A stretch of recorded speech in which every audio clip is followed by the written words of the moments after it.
Morning, everyone. We'll just wait for a few more people to join us. Morning, Yusek. Yusex, good morning.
Morning, everyone. The Committee on Economic Affairs would like to acknowledge our resource persons for today, headed by Yusek Carl Kendrick Chua of the Department of Finance, ASEC Tony Lambino also from the Department of Finance, Assistant Governor Francisco Daquila from the Monetary Policy Subsector of the Bangko Sentral ng Pilipinas, the Director, Yusek Rosemary Edelion from the National Economic and Development Authority, ASEC Noel Macalalad from the Department of Social Welfare and Development, ASEC Rolando Toledo from the Department of Budget and Management, Dr. Lisa Grace Bersales, the National Statistician and Civil Registrar from the Philippine Statistics Authority, and Mr. Lemar Jimenez from the Planning and Project Development, ASEC Ernesto Perez from the Consumer Protection Group of the Department of Trade and Industry, Ms. Mercedes Yakapin, the Assistant Administrator for Marketing and Operations of the National Food Authority, Mr. Ronilio Barberan, the Vice President for Business Development, Research, Education, and Institutional Development Foundation, or the RAID, Mr. A.J. Montesa from the Action for Economic Reforms, and Attorney Vic Dimagiba from the Laban Consumer Inc. That's all, Senator. Thank you, Comsec. Hindi ko lang alam kung na-notice nyo, ba't bago Comsec ho natin. Comsec has been assigned to us. Thank you. Anyways, this morning we'll be tackling PS Resolution 197, which is the core of this resolution is to discuss the implications of the much-awaited pronouncement of the President, which is to suspend excise tax on fuel. And we are assuming that the suspension will be carried out this coming new year, 2019. But I will give, later on, we will request the Department of Finance to give us some clarity as to that pronouncement and to give us some details as to the impact of that pronouncement. We also invited the PSA a few days ago, ma'am, Dr. Bersales. PSA announced also the inflation impact to the bottom 30, and we want to understand also kung ano po yung nararamdaman ng bottom 30 and how do we address the plight of the bottom 30, considering that SWS also released their self-rated poverty, and the self-rated poverty in fact worsened in the last few months. At the same time, we also invited some independent organizations to share with us and to enlighten us also in their own independent analysis. We also invited some members of the government, which has direct responsibilities to the implementation of the mitigating measures. One of the core principles of the Train 1 is the mitigating measures, no? And we want to understand also and be updated kung saan na po tayo sa implementation ng mitigating measures. But I would like to again go back to the essence of this resolution, which is how to move forward. We want to understand the fiscal implications if ever the excise tax on fuel will be removed. We want to understand also the impact to the economy, especially to the Build, Build, Build program. The Build, Build, Build is the ultimate economic driver of this administration. We want to understand how the suspension of the excise tax on fuel will impact the Build, Build, Build. Because admittedly, the Build, Build, Build is a necessary program in order to make our country competitive. And what else? Basically, this is actually our fourth hearing on inflation, and hindi ko na uulitin kung ano po yung inflation figures later on. I think Carl will give us, Yusek Carl will give us a snapshot of that. But for me, what's very important now is how to move forward. Nasa stage na tayo ngayon of high inflation, and how to move forward, and also what to expect coming 2019. We also need to manage expectations. As we know, inflation is also a combination of expectation and speculation. So we also need to manage that moving forward. With that, we will turn over the microphone to the Department of Finance to give us a quick snapshot on inflation, and also moving forward this coming 2019.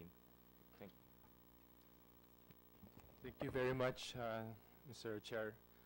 To put context to the mitigating measures that we are proposing, if I may be allowed to just quickly do a recap so that we can understand where the solutions are and what are they addressing. First of all, as you know, inflation measured on a year-to-year basis has increased from 3.4% in January to 6.7% in September, meaning if a person spent 100 peso last year September, the person is spending 106 peso and 70 centavos this September. The year-to-date or average for the first 9 months is 5%, so this is hardly hyperinflationary, although this appears high because of our experience in the last few years where inflation was much lower. When one breaks down the drivers of inflation in September, the top 10 are as follows. The biggest is rice, followed by fish, and meat and vegetable are also in the top 10. So food alone, 4 products out of 100 products that are surveyed by the PSA account for already half of the top 10. And the other half, those blue items, are electricity, gas, and other fuel, personal transportation, and this reflects the pump price of diesel and gasoline, catering service, housing rentals, non-alcoholic beverages, and tobacco. So these are the main drivers of inflation. When one looks at 2017 and 2018, one quickly notices that in 2017, the main driver of inflation are non-food items. That is the blue line. And food is actually benign last year. However, in 2018, we see a switch in the trend. Food has increased very significantly and has become the main driver of inflation, especially in the last 3 months. The most alarming is that rice contribution to inflation grew 10 times. In 2017, the contribution of rice to inflation, which was 2.9% last year, was only 0.1 percentage point and was very stable. Last year was a good year for our rice situation. However, in 2018, from January to September, the contribution of rice to inflation multiplied 10 times from 0.1 to 1 percentage point. So that is clearly the main problem we are facing. Now, this problem of rice is not unique. It has been recurring in the last 2 decades. In 1995, in 2008, and again in 2014, because of supply problems, we were not able to provide rice on time, even though we imported because of the quantitative restrictions. Rice price or inflation shot up significantly to 20% in 1995, to above 20% in 2008 during the oil and rice price shock, and also again to 10% in 2014. In the latest that we have in 2018, although rice price has increased, this is not the peak or the height compared to previous years. So this suggests that we have to revisit our food policy, and rice tariffication and removal of the non-tariff barriers are crucial in controlling this going forward. The next biggest item on the top 10 is fish.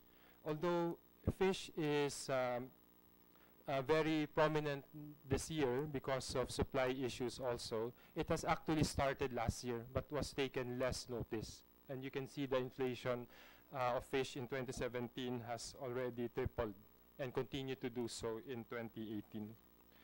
Vegetable is highly seasonal.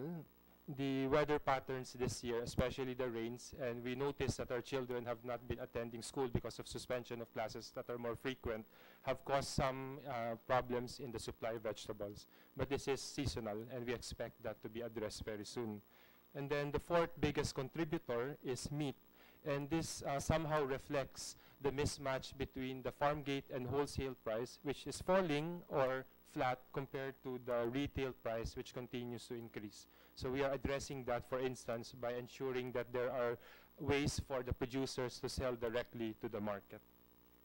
On the other hand, the blue line shows the non-food contribution to inflation, which initially increased because partly of the excise tax, but mostly because of the international movement in oil prices. That contribution of non-food has actually slowed down and is actually falling. So clearly our main issue now is on food. And just to highlight that the non-food are actually being managed well, is that the contribution of electricity, gas, and other fuel, which increased quite high because of price or tariff hikes that were just approved recently but were filed years ago, had actually contributed initially to inflation but is actually falling quite significantly. The other hand is personal transport. This is when private owners of vehicles buy gasoline and diesel mostly. You can see that initially in early 2018, there was a small increase reflecting the excise tax. And there was a big increase reflecting the increase in the international price of crude, but has been quite stable for the last 3 months.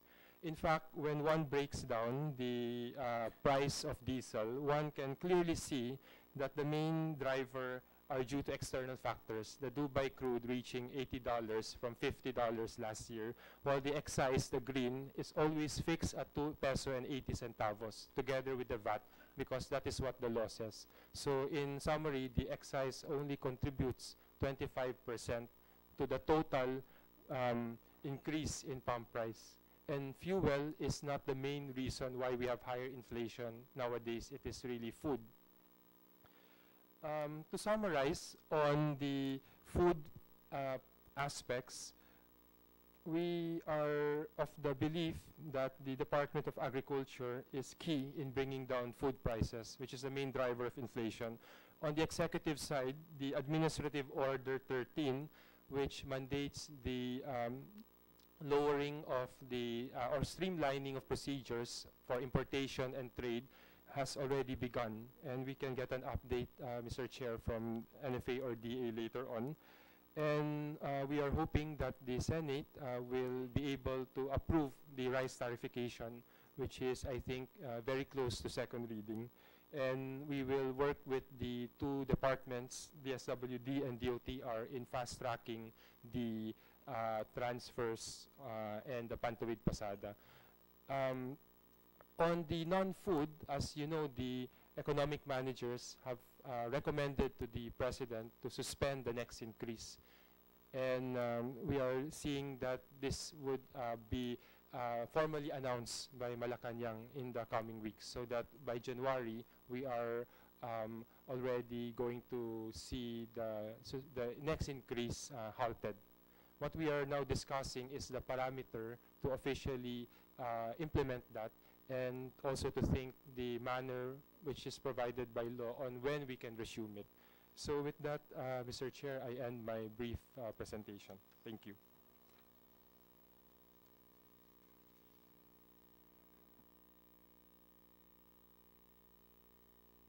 Thank you, Yusek. I just want to get some clarity. You mentioned earlier that the suspension will be announced in the next few weeks, or the next cabinet meeting.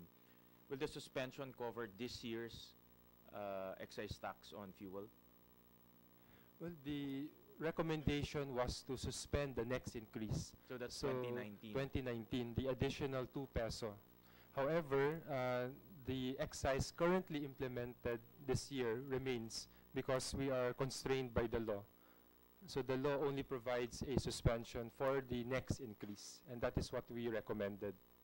And do you need another law to suspend the 2019 excise tax? on We fuel? believe there is no need because it is provided in the law. When the crude price as measured by the MOP, that is a pricing base in the Singapore market, reaches or exceeds $80 per barrel, there is an automatic suspension. So what we are waiting now is to formalize it. And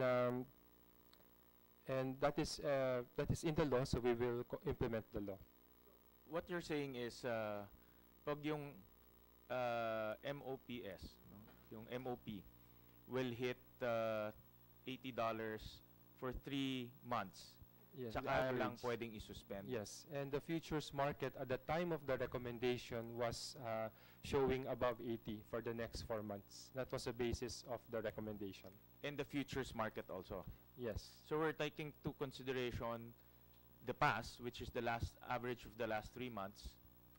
We have futures market for October, November, December, and January. Okay. When the recommendation was made, it was based, because we are, of course, not yet in December, the recommendation was made based on the futures market covering the months of October, November, December, and January, which at the time of the recommendation showed a Dubai price of above 80.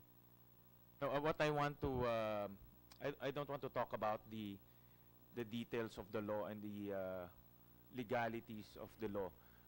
But what you're saying is, if the futures market will now project a $80 per barrel in the next 3 months, then the UF unilaterally can suspend the excise tax on fuel.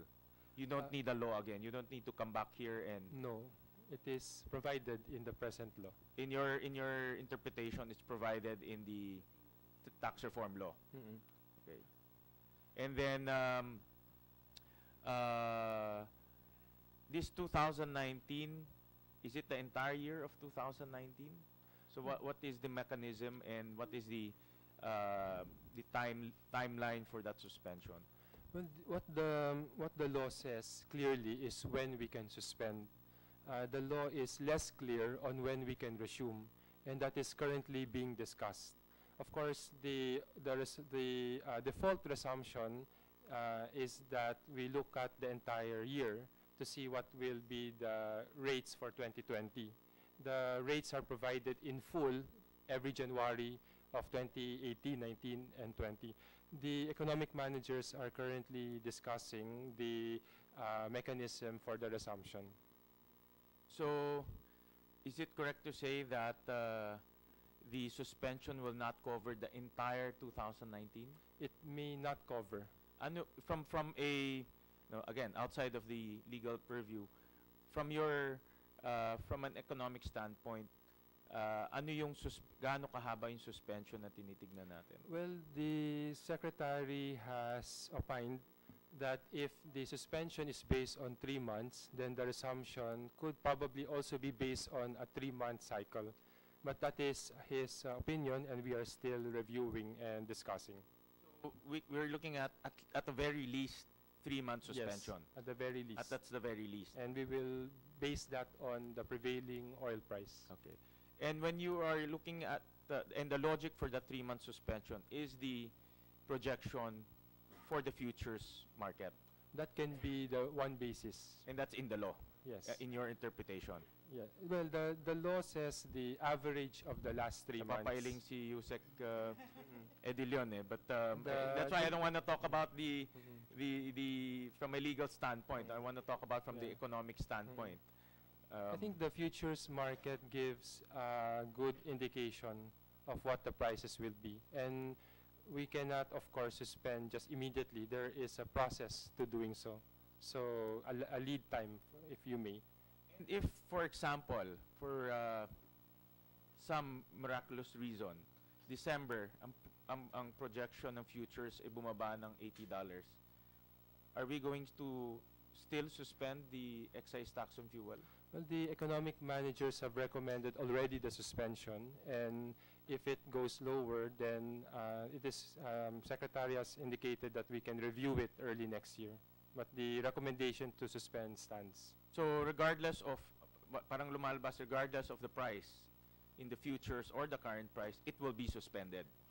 That is the recommendation. That is to the suspend, recommendation yes. for at least 3 months. Yes, at least. Okay. So, parang Christmas bonus yun. Correct? It is, I Kasi it think, doesn't, important. it doesn't, it's not based on any global I pricing. think it is based on the price that we know of right now, which is the futures market. And it is important to also anchor the expectation for inflation so that those who are thinking of making a profit or hoarding or reacting can manage better. So I think this is being proactively made to help our countrymen cope with the inflation.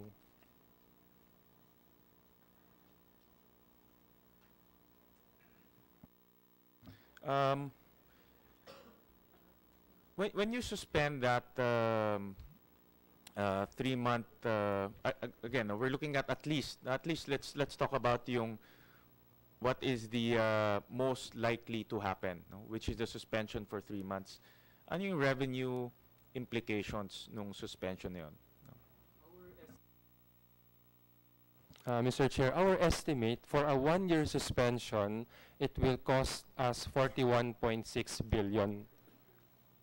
So, however, because of higher oil prices, we may collect slightly more in VAT. Around 14 billion is the latest estimate, but it really depends on what's the exchange rate and what's the Dubai price. So if that happens, then we are looking at 42 minus 14, around 27 of loss to the budget. We are keen on preserving the deficit target. So a task force has been created by the economic managers to determine which are the unnecessary spending or those that can be postponed or are not urgent, which Assistant Secretary of DBM can elaborate if you may. Carl, if we go by that declaration that might be suspended for one quarter, so we're looking at a loss of about 5 to 6 billion. Let me calculate. More or less lang, more or less.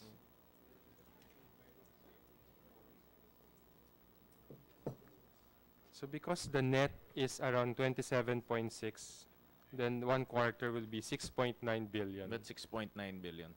But Senator, this is of course dependent on what is the price of oil. Correct. I mean, assuming all things constant, it's 6.9 billion Per ang revenue quarter. loss per quarter. Loss, So net that's loss. sigurado ng for next year, sigurado nang mababawasan tayo ng 6.9 billion. It could be higher or lower because the higher collection from the VAT really depends on the price. Correct. It could be, But but maybe around, all things equal, more or less nasa ganyan range. if our assumptions are correct, yes. And obviously when you reduce revenue, you also reduce some of the expenditures. Correct. No? Saan natin kukunin yung May I defer to Assistant Secretary of DBM? Okay. Thank you. Sir. Thank you, sir. Thank you, and good morning. Thank you, Mr. Senator. Yes, as mentioned by you, Sir Carl, the DBCC has created a task force to look into how we can cut the expenditure given the revenue loss that is due to the lowering of, rather removing the excise tax for 2019. And as mentioned by my secretary, we will just seniority-wise, we'll still prioritize our infrastructure because this is a priority of the government, and we will look into some expenditure that we can reduce, basically looking at yung mga motor vehicles, okay, one of that purchases, and other maintenance, other operating expenditures. So those are indicative, Mr. Chair, because we have set a meeting for this DBCC or the task force set on October 31 to discuss basically the details of this cutting of expenditure. But just to let you know, Mr. Chair, that the mitigating measures that we've been giving, as one is for the Pantawid or the UCT unit, we will continue to give that because it's already part of the budget for 2019. But what we can adjust is for the Pantawid Pasada, because what we provided in the 2019 budget is supposed to be for the 12-month period for a 5,000, okay, 12-month period. But for the 2018, we provided only for 6 months. So we will just double that by giving them around 10,000 for next year for the Pantawid Pasada. So that's the implication of that removing the excise tax for 2019, Mr. Chair. Mr. Next year, January, since first quarter yun, normally first quarter, yung mga lakbay-aral eh. So wala nang lakbay-aral. Diba? We're Summer looking to that. papuntang summer season yun eh. So wala nang lakbay-aral next year. Actually, Mr. Chair, that is one consideration. Tinignan namin yung mga trainings, travels. Those are considering we will have to consider that also in cutting that expenditure. So the top 3 reductions will be in, just ano lang, Yeah. off top lang. Sir, yung motor vehicle mode probably, and Wala then nang mga bagong sasakyan. yes. Oo. And then travels, Wala nang lakbay-aral rin, no? trainings, all right. So those are the top 3, Mr. Chair. And I just want to, Yusek, no, going back, next year we will be adding 100 pesos to the UCT, no? Correct. Tuloy pa rin yung 100 pesos na yun. That is already in the budget.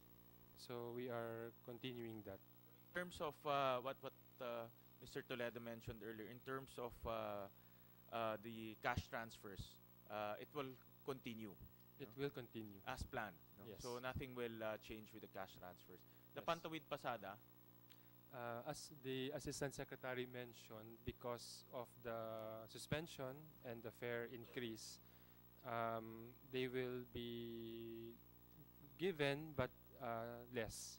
So I think the proposal was to give 10,000 instead of, well, it's 5,000 this year for the 6 months. Next year it will be double for the full year.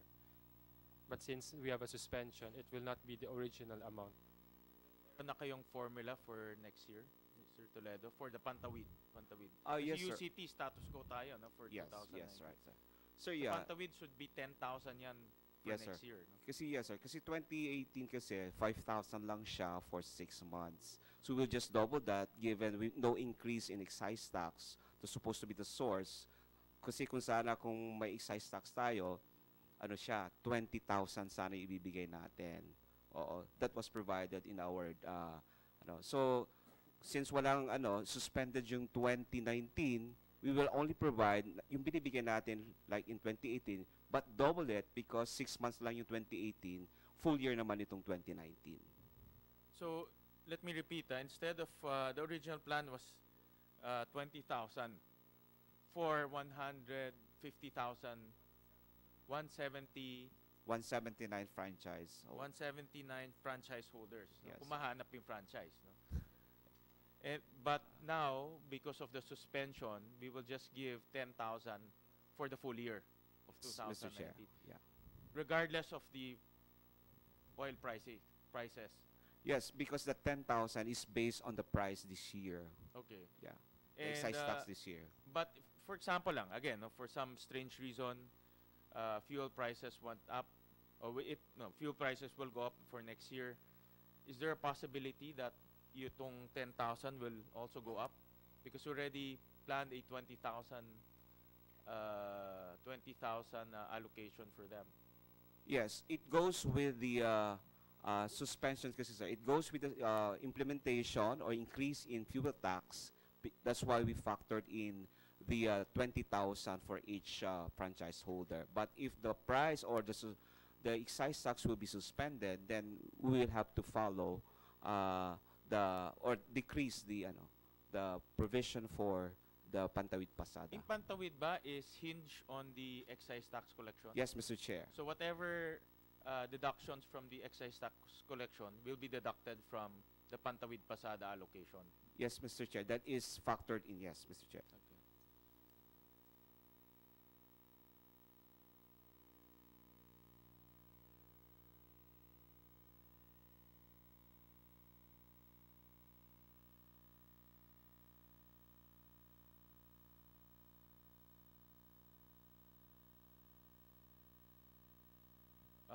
I was advised that may mga tao pa yata sa labas na who wants to join this hearing. So we will just open the divider for a while. So we'll suspend the hearing for a few minutes just to is to open the divider. Very popular si Yusek Carl kaya daming gustong panoodin si Yusek Carl. The poster boy of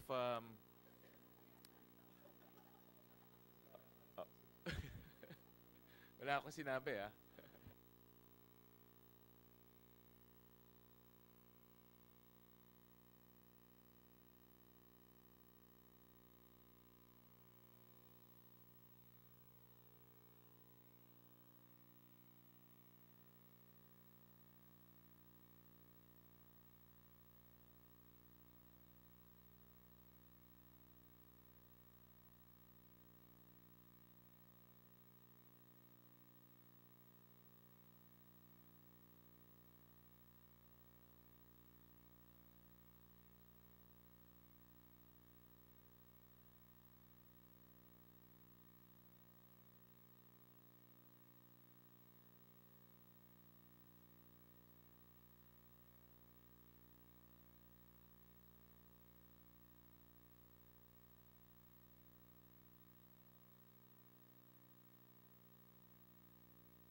Okay tayo. Meeting is resumed. We recognize the presence of Senator Nancy Binay. Just to continue, we'll talk about the earlier dun sa presentation ng DOF. I think one of the main culprits is rice. No? Rice contributed about 1% to the increase of inflation. And how do we address this, USEC? You also demonstrated that 2018 there was a big aberration in the rice that contributed to inflation. So what are ano ba yung mga solutions and measures that we undertook in order to prevent this moving forward, especially in 2019? Because even though oil prices will remain stable, if we still have problems in rice, particularly supply, then we will also have problems with inflation. So how are we addressing these issues in rice? Thank you, Mr. Chair, and good morning, Senator Binay. On the rice, there are two key problems that we have. One is in the law, which is the quantitative restrictions, which limits our capacity to import rice. And some of these are the cheaper rice that we need to fill the gaps in our production. That is being addressed by the Congress as it deliberates and approves the rice tariffication. However, the tariffication or the move from the quantitative restrictions to a freer tariff is going to be incomplete if we do not also remove the non-tariff barriers in the law. And one of them is the import license requirements under the NFA charter. That is also in the Senate version, which is being removed. And with that, we can expect rice prices based on the computation of the government, particularly BSP and NEDA, to see rice prices fall anywhere from 2 to 7 peso per kilogram. The inflation impact, I understand, is between 0.2 to 0.6%. If we can implement it this year, 0.2 reduction, and next year, 0.6. I think Assistant Governor Francis may have more details if you wish. The other one, while waiting for the rice tariffication law to be enacted, the executive has issued Administrative Order 13 and Memorandum Circulars 26, 27, and 28, basically streamlining all the procedures so that we can, for the time being, import rice faster. The minimum access volume has already been adjusted. And because of the harvest starting this month, actually last month, we are going to see rice prices fall. I think NFA can give an update on already the rice prices that are falling. I think NFA will also be able to explain better the SRP on rice that will be soon implemented. Ma'am Mercy. Yusek, can you explain to us how these AOs and circulars will put pressure on prices to go down? These are administrative measures. And if you're saying streamline, this will streamline. Dapat, una-una, matagal na na-streamline. Pangalawa, dapat i-streamline naman talaga moving forward. No? So, I just want to understand, no?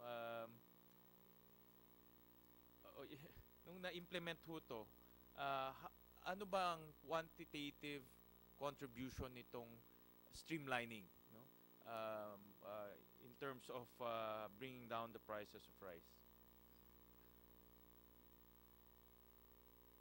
Basically, Senator, in the administrative order, there are actually 6 items that were proposed and being implemented today to cover not only rice but all the other food products.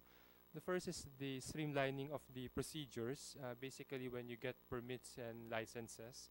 The second is the order to import more rice, so the minimum access volume has been adjusted. The third is the importation of fish. The fourth, that is basically to declare a, what do you call that? Certificate of necessity that we need more fish, especially the galunggong.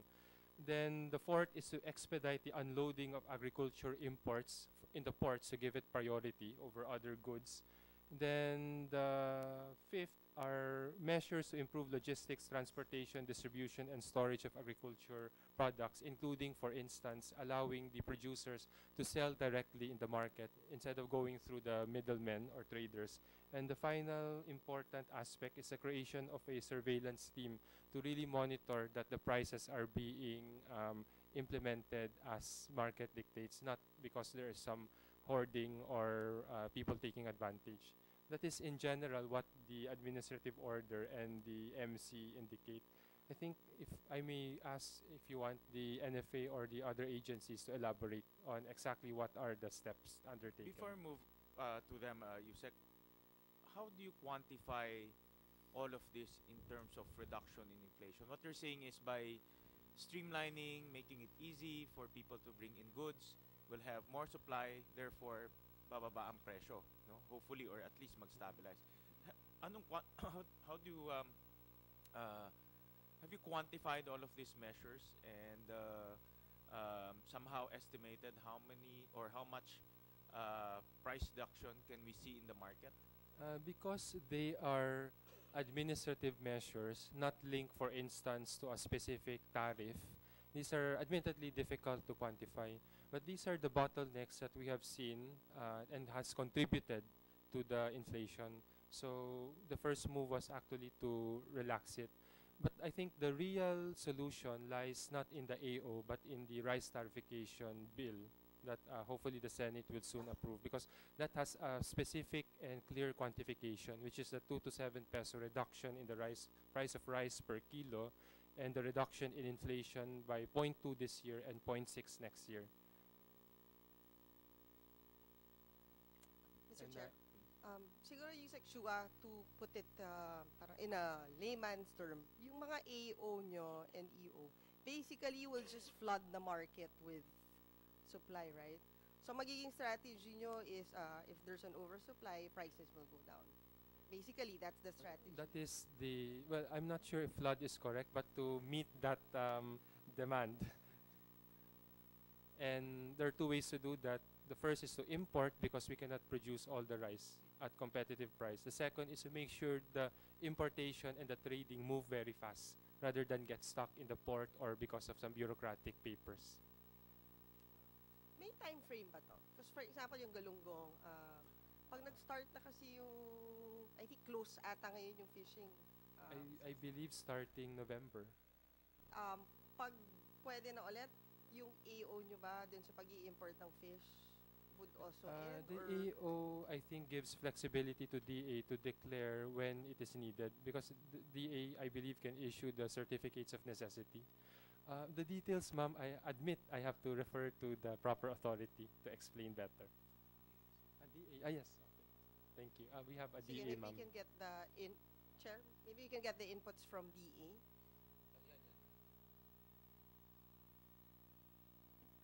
Thank you very much, Mr. Chair.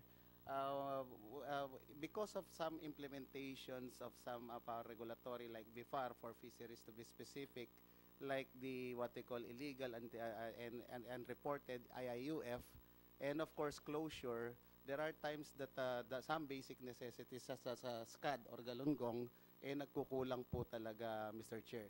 Because this is our what they call remedial for what we have done before na hindi tama para naman yung in the future matugunan at masapatan po natin. So ang sinasabi po ng ating kagalang-galang na Undersecretary, the procedure will be the certificate of necessity should be actually issued by BIFAR through the CSOs or the NFARMC. Kasi sila po ang maapektuhan doon yung mga mamamalakay natin, yung mga mangingisda. So once na nakuha na po yan via consultation, ma-determine po natin yung volume. So I think alalang po akong kopya ng AO13. Nakasaad po doon sa AO13 kung how much is the volume at saka po yung time frame wherein it will be implemented. Kasi po may mga season po tayo ng closure na kung saan iba-iba rin pong area ini-implement po natin yan. Thank you very much, Sir. My point of the matter, Yusek, is I want to quantify the success of these AOs. Of course, the AOs are anything that will add pressure to prices to go down is welcome, but we have to quantify whether these things are really working or not. No, that's the point of the matter, and we just want to tell our constituents that all of these actions will lead to lower prices. Of course, in theory, yes, but I don't know kung talagang merong bearing yan sa pagbaba ng presyo. Mr. Chair, siguro baka since bago lang tong AO, baka they can't quantify.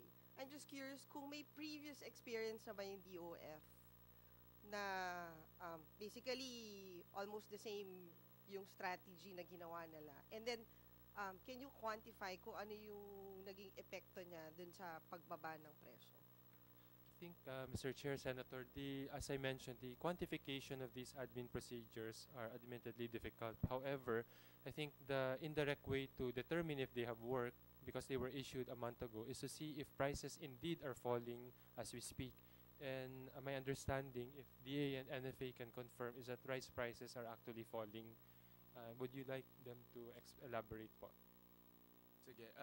Before we go to NFA, no, because NFA is here, these measures were implemented a month ago. Ang presyo ba ng galunggong bumaba?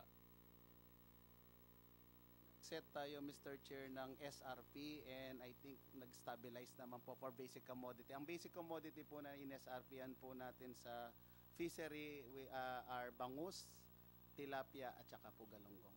But as we speak, bumababa or huminto yung pagtaas? Anong nangyari? Nag-stabilize po, ibig sabihin from the spike, bumaba po siya, Mr. Chair. Bumaba siya. Yes, So Mr. prices of galunggong has stabilized. Wala And po. continuously po it is being monitored on a weekly basis. Yung agribusiness po together with DTI had been monitoring it with the joint coordination. And kung meron po tayong makikitang violator, pinagsasubmit po natin sila ng certificate of what we call inquiry para malaman natin at matugunan kung ano naging problema po doon. Or if there are corresponding penalties that should be given, then so be it, sir, Mr. Chair. Mr. Chair? Mr. Kayanan, pwede yung sabihin kung magkano yung binaba ng presyo? Mr. Chair, may I defer the ano po sa BIFAR?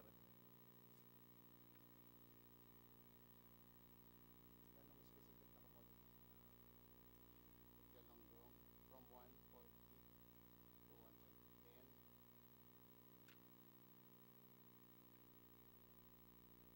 Okay. Tapos yung sa tilapia. 120. Stable. Okay.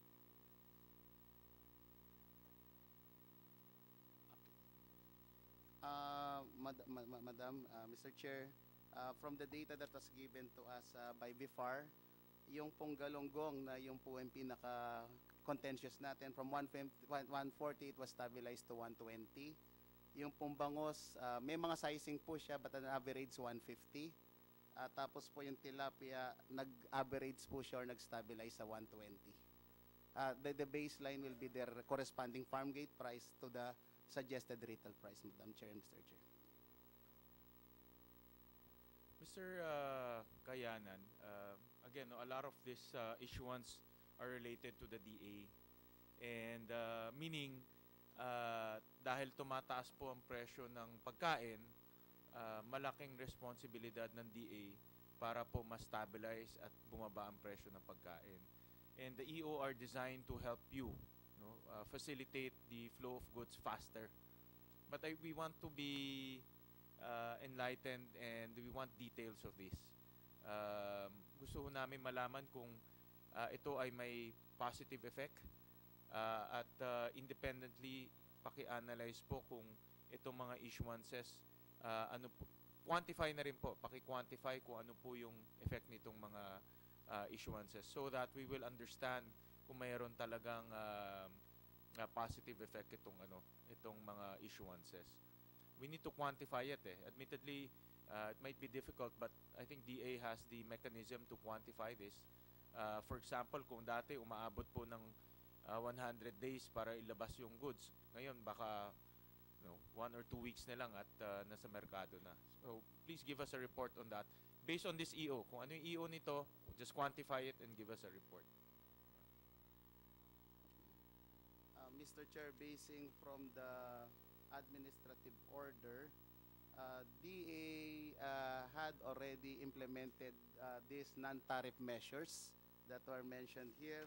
Like for instance po yung sa streamlining procedures and requirements in accreditation of importers and minimize the procedure. Magsasubmit po kami ng detalye, but NFA, the SRA, and the other commodities are actually highly contentious here already. Nag-ano na po, gumana po ng mga measures. Yung facilitate importation of certain agricultural product beyond their authorized MAV, where applicable, reduce, remove relative fees, of course, by mandates and by law. Inayos na rin po natin at nagawa na po natin. Ano natin dyan, yung tariffication, Mr. Chair. And temporary allow direct importation of sugar using industries to lower their input costs. Alam naman po natin sa sugar, it is under NTA, guided by a board, at yung pong kanilang administrative function is through what they call classification, A, B, C, and D, which are actually fully implementing, Mr. Chair. So yung pong detalye, isasabit po natin sa So committee. kaya na very simple lang. Kung ano yung mga administrative orders and issuances, ano yung action, ano yung improvement, and if you can quantify it to pricing, i-quantify it natin sa pricing. That's what we want to understand. So just make it simple so that we will be guided accordingly, and also for future references. If ever may ganito tayong problema, we can use this method to address inflation problems. But we need to quantify this, or else it will just be, it's a good showcase, but wala naman po palang impact. Going back, Yusek, let's go back to the suspension of excise tax on fuel. The suspension will, in effect,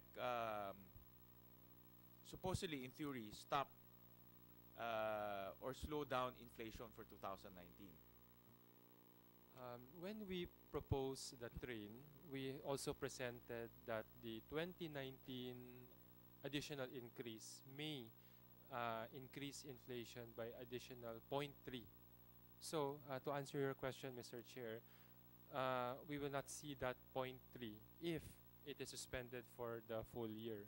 If it is less than a full year, maybe a fraction of that. BSP, I think, has also independently estimated it around that figure. So that covers both direct and indirect already. In the DBCC, I think it was revised to, the inflation target was revised to 3 to 4%, if I'm not mistaken. May I defer to the inflation expert in the BSP po? Sige po. Because so what DOF is saying, we will be avoiding 0.3% on top of the inflation.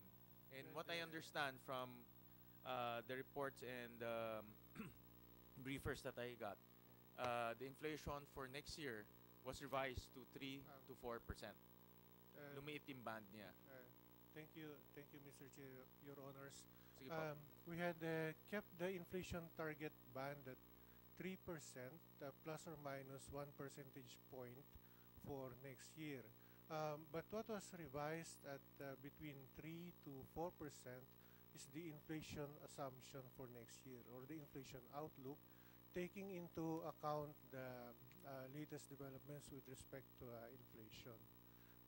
If I may proceed, Mr. Chair, and Go clarify ahead, Mr. some of the assumptions, as was noted in Senate Resolution number 917, the BSP has revised the forecast inflation to 5.2% for 2018, and then for 2019 to 4.3%.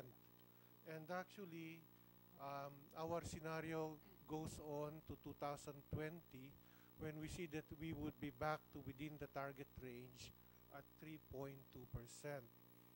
However, Mr. Chair, the baseline to 4.3% in 2019 is a conservative baseline, and it does not take into account the impact of rice tariffication. With rice tariffication, we see inflation being reduced by about 0.7 percentage point for 2019. which would bring us squarely within the inflation target band at 3.6%. Also, we had done some scenario analysis on the impact of a suspension of the excise taxes. This is the suspension of the scheduled increases for January of 2019. And the full year, if excise taxes are suspended for the full year of 2019, we see inflation coming down by 0.2 percentage point.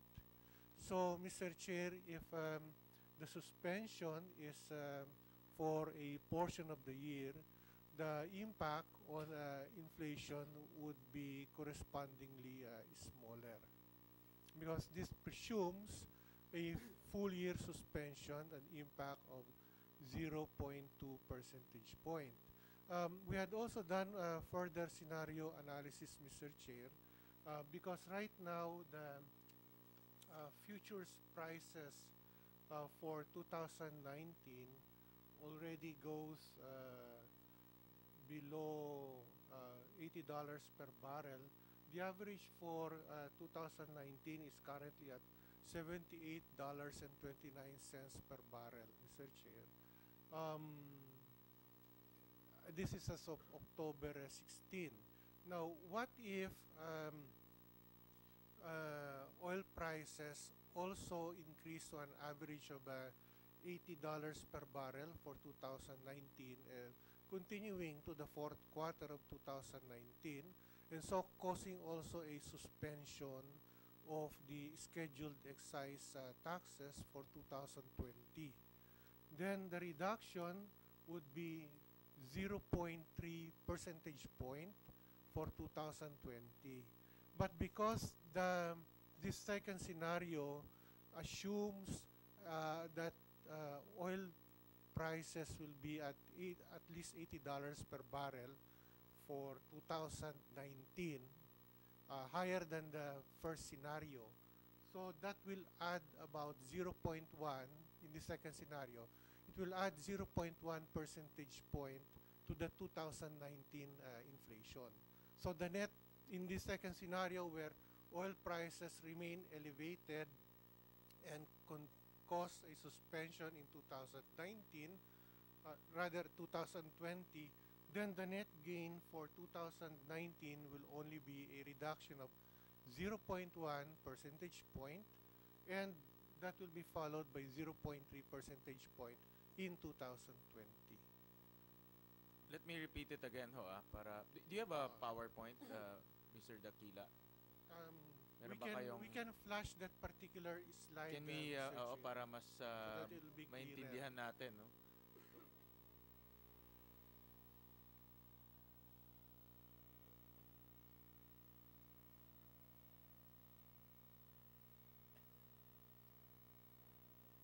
Well, we're waiting.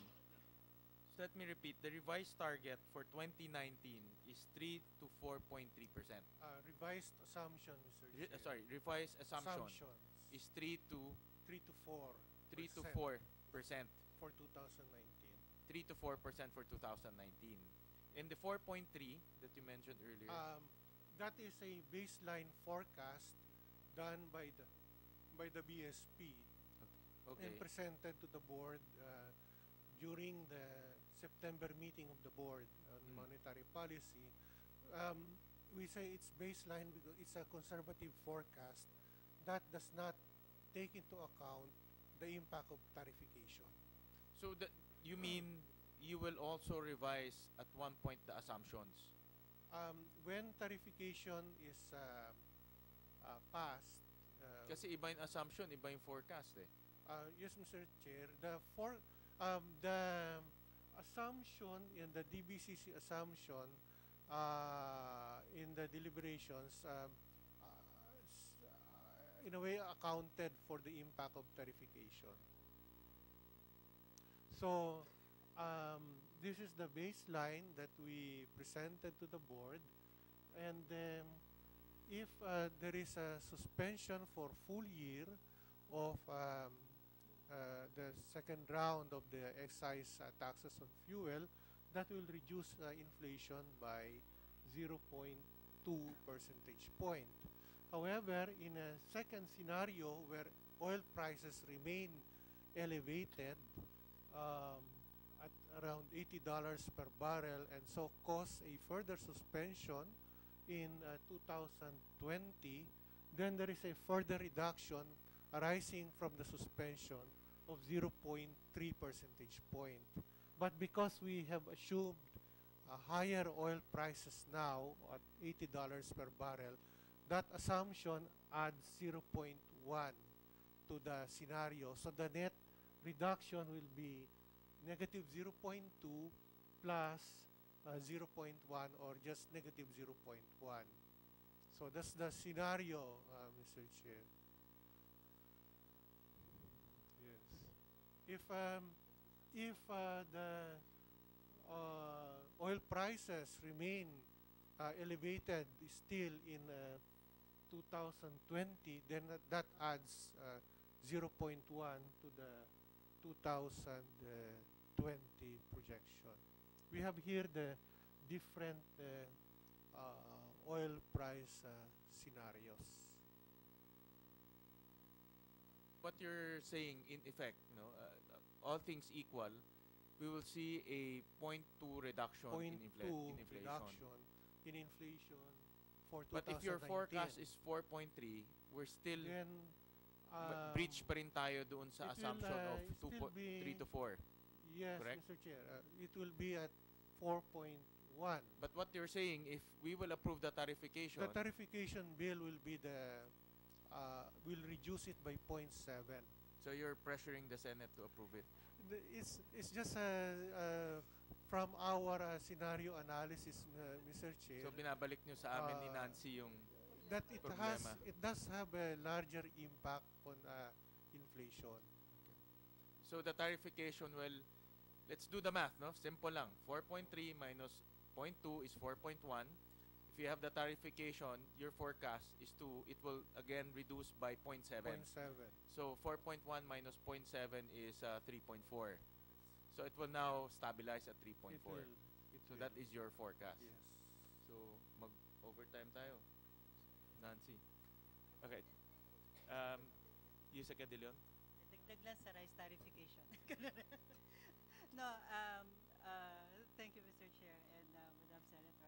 Actually, there was a question before ni Senator Binay na has there been a period before when we did this? Now, with respect to the AOs, this is the first time that we're doing it, so hindi natin makita pa, no? But with respect to increasing the rice importation, then we've done this already. Between 2013 and 2014, yung rice prices natin actually increased 16%. And that's really because we curtailed the imports in 2013 and up to the first part of 2014. Even though we already, meron kaming binigay din noon na memo na, warning that there will be this impending rice price increase.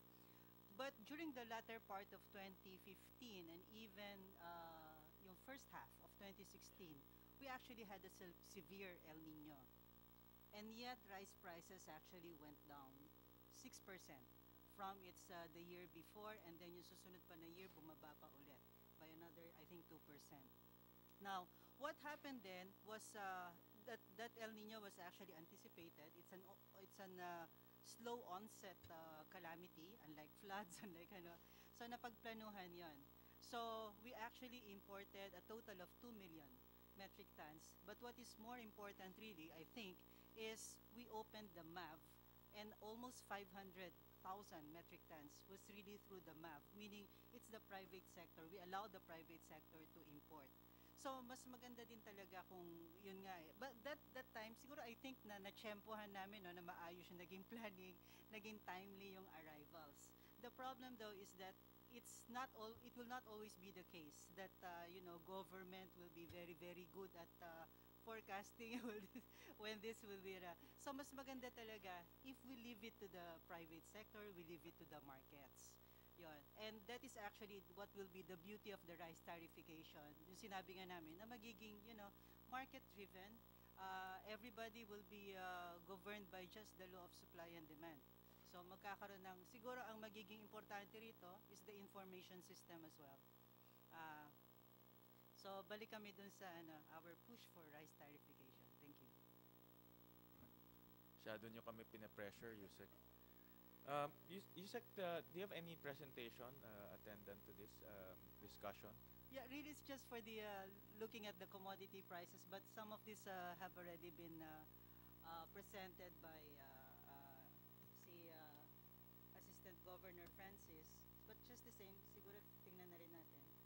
Now, just to show you, yan. So this is actually what we have here is for the Saudi Arabia, the crude oil, and then your Dubai, and then the Brent crude. Hindi pala naka-ano. So anyway, so as you can see, it has been increasing. But if we go to the next one, yan, ito na yung futures. So this is the latest trend in the futures. This is as of October 23. Yeah, as of October 23. So both both the Dubai and the Brent crude, pareho din naman yung yung tinatakbo nila eh. So pababa na siya. And as you can see that with respect to the months in question, of course we're looking at the mean of Platts, no? Yung mean of Platts is almost siguro mga 7 or 8% higher than this one. So if you look at the first 3 months of the year, well, it will still not be at 80, pero still around that vicinity, mga 79, 78. Yun. And that is the reason why we are thinking that perhaps just a 3-month suspension will suffice. But still, we will be ready to do further study on this as data comes in. If we go to the next one, that's actually the Brent crude. So as you can see, pababa ulit yung futures. And again, towards yung first quarter of the month, it will just be nasa mga 78, 79. Yun lang po, Mr. Chair. Thank you.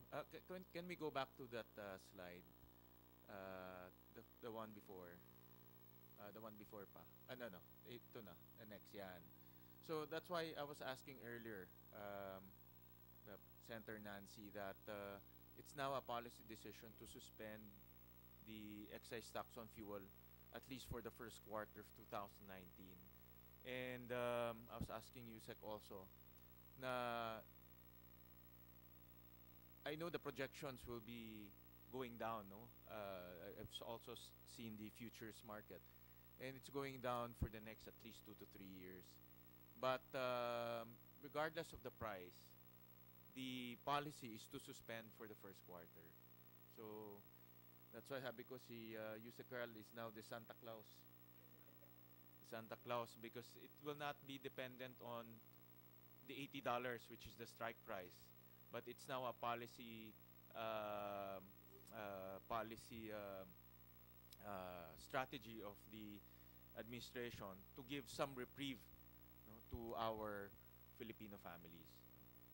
Mr. Chair, it's also in the interest of, as already mentioned, anchoring inflationary expectations.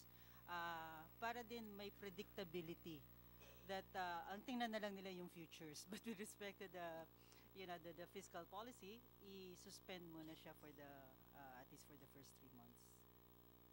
We'll talk about the fiscal implications later on, because we want to understand also the revenue generated by train later on, because that revenue is, of course, at the end of the day, we wanted that new, fresh revenue to fund our projects, but we want to understand later on.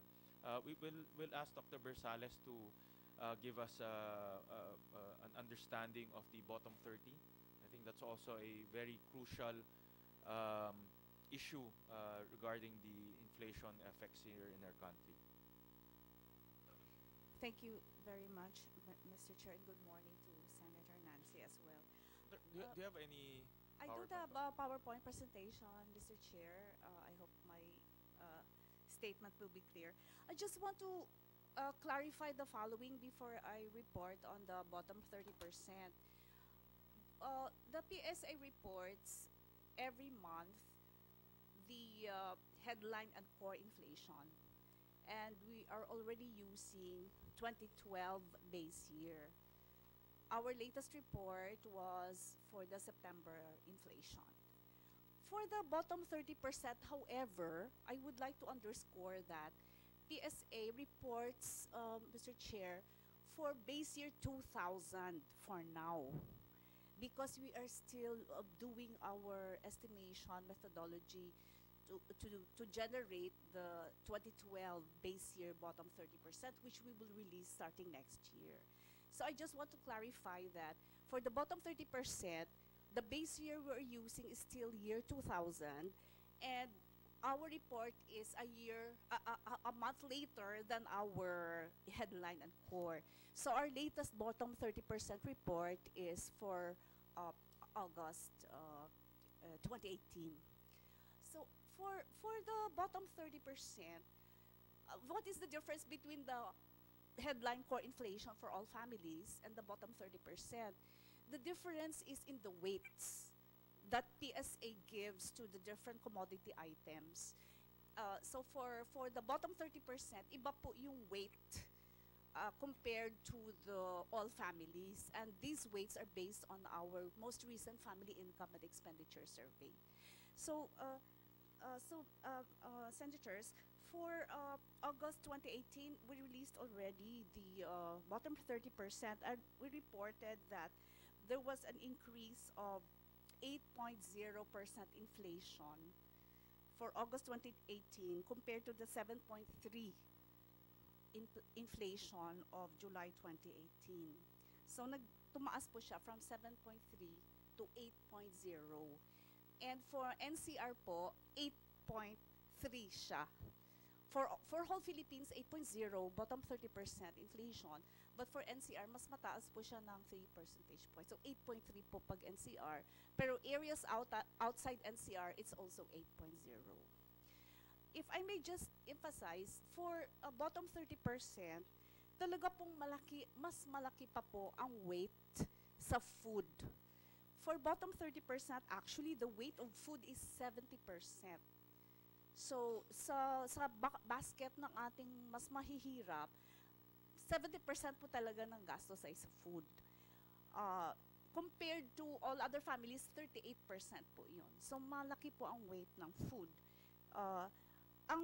Because we're discussing fuel, for fuel, 5% lang po ang weight sa bottom 30% sa fuel, compared to all families na 7%. So for August po na bottom 30% inflation, yung total is 8.0, pero for food, it's 7.8 from 6.9. Fuel actually po bumaba, 11.5 siya compared to 12.5. Yung mataas po na inflation actually nakita sa vegetable, fish. Vegetable po 14.1, fish 11.3, rice 7.3.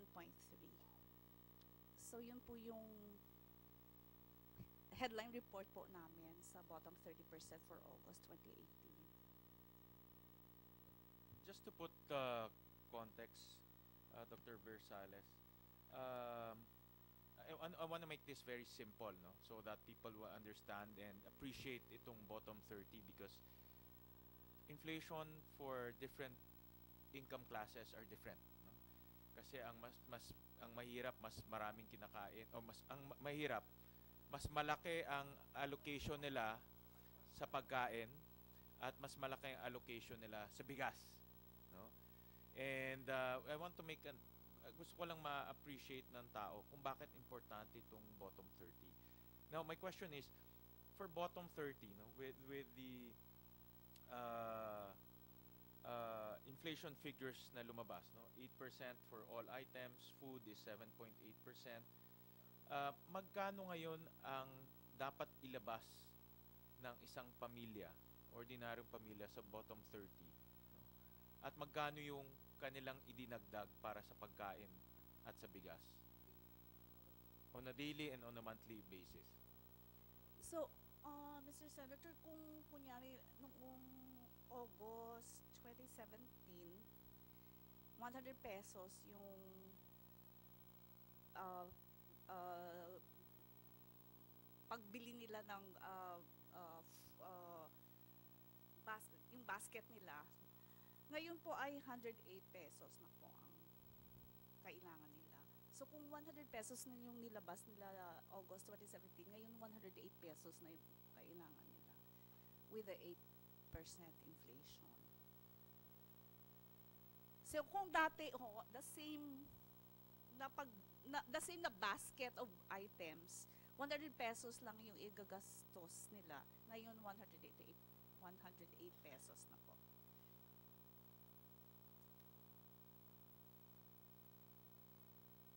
Kung sa NCR po sila nakatira, 108 pesos and 30 centavos compared to 100 pesos for the same basket of items of the same month last year. In other words, mas marami na sila dapat ilabas. Opo, Pe- kung na pera. ganun pa rin karami yung ilalagay nila sa basket nila, mas malaking pera ilalabas nila.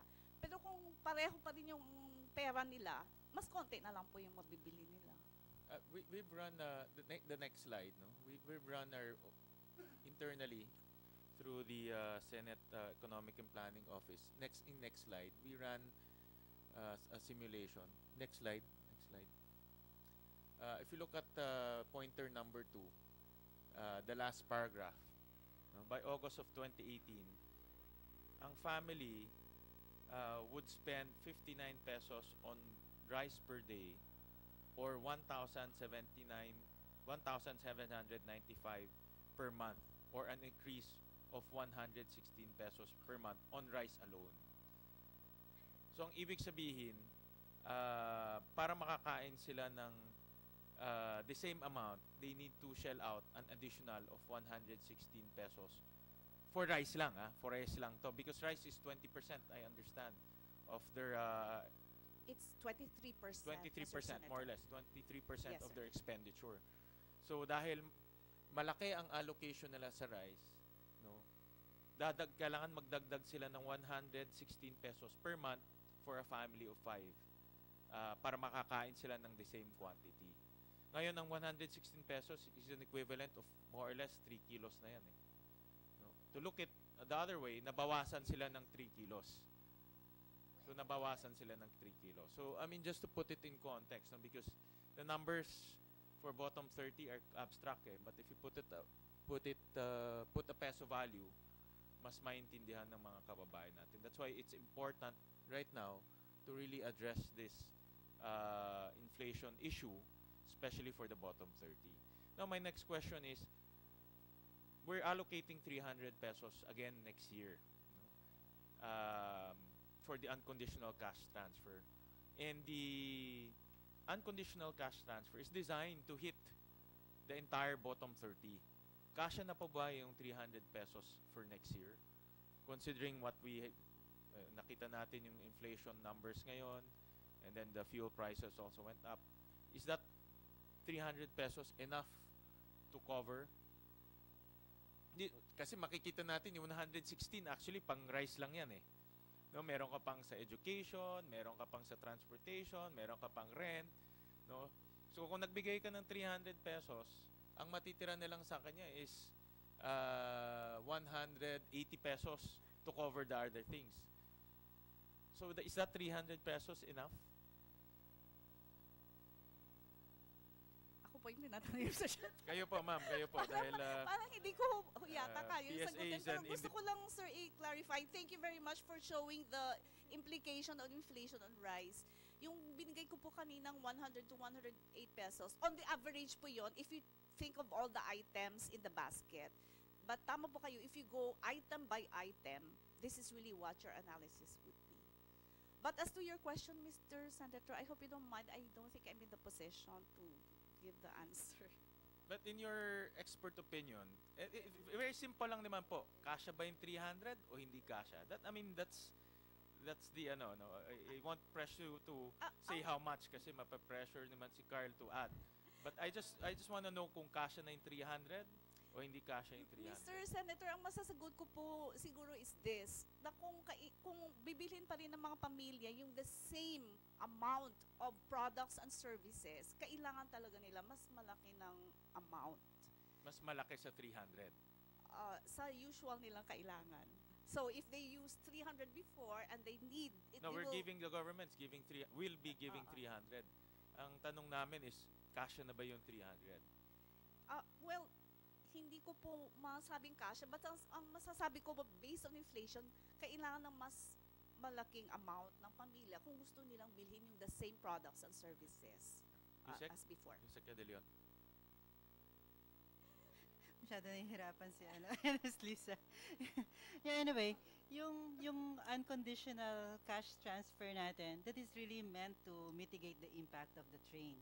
So not all of this is really due to the train. So nakita natin yung sources, contributors of the inflation. Hindi talaga lahat yon due to the train. And then with respect to the bottom 30%, nakita rin natin ang laki ng impact talaga ng food prices. So the intervention is really twofold. One is really yung mga transfer programs natin, which is not just the UCT. Kasi kung nasa bottom 30% sila, then they're also part of the CCT. Meron din silang yung rice subsidy, yung top-up natin, and then all the other mga transfer programs. And then kailangan din talaga ng income generation programs. And dito pumapasok naman yung ibang programa ng gobyerno. Mr. Chair, since we're discussing the transfers, Yusek Carl, can we just get an update kung magkano na yung, I don't know kung kay Yusek Carl or sa DBM or DSWD meron pala. How much have we distributed for this different kinds of transfers? Good morning, Mr. Chair. As of our record, 7.9 million has already been uploaded in the uploaded grants, UCT grants as of October 22, equivalent to about 19.02 billion.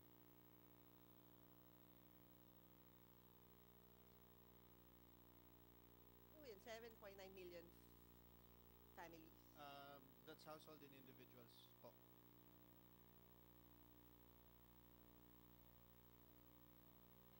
Yung 7.9 ba may breakdown to? Ano dito? Ito ba may CCT, UCT? Yung pong, yes ma'am, we have already a breakdown in terms of the 7.9 million. In fact, we have already regional breakdowns in terms of households and individuals. We can furnish you Mr. a Chair, copy. can you just submit to the committee? Mr. Makalalad, yung nasabi nyo kanina, 7.9, na-upload to. Yes, sir. Pero, ilan yung bayaran na, yung nakakatanggap na? As of the moment, sir, the department is focusing mostly on the generation of the payroll grants. The record that I reported a while ago, 7.9 is already ready for payouts, and about 825,000 is still awaiting schedule for finalization of payout venues. So as of the moment, that's the only information that we have at this point in time. So, Mr. Chair, technically wala pa kayo nabibigyan. Nabigay na po. Yung liquidation po kasi is with the Land Bank of the Philippines. Since they're the ones in charge of providing the cash to the beneficiaries. So in terms of the actual, siguro po mga about 500,000 ang difference between uploaded at saka yung grants given to the beneficiaries. Yusek. I'm not sure if Land Bank was invited, but the data sent to me as of October 12 was 7.2 million actually receiving their full year transfer. So it's not far from the 500,000 that is waiting to be received. The challenge now is the remaining beneficiaries are typically in the most rural areas, therefore not accessible and have no ATMs. They are called the GIDA, meaning geographically isolated depressed areas. Mr. Chair, pero yung pag-distribute nyo, this is not on a monthly basis, di ba? what's happening po is that on a typical weekend, there's about 3 payouts happening, including Saturdays and Sundays. So one weekday and 2 weekends. Yeah, kunyari ako yung beneficiary, do I get the the money every month?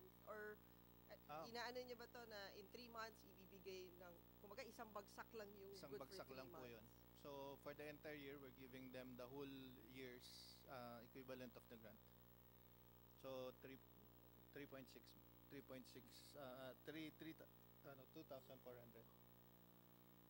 And meron ho ba kayo assistance din sa mga families to teach them how to budget properly? Because, I mean, di ba ho kasi makukuha nila yung pera ng isang bulto. But I mean, in practice, may mga buwan na wala silang pambili ng pera kasi wala nga itong additional assistance sa kanila. May ganun ho ba tayong programa para dito sa mga beneficiary ng different transfers? Yes, ma'am.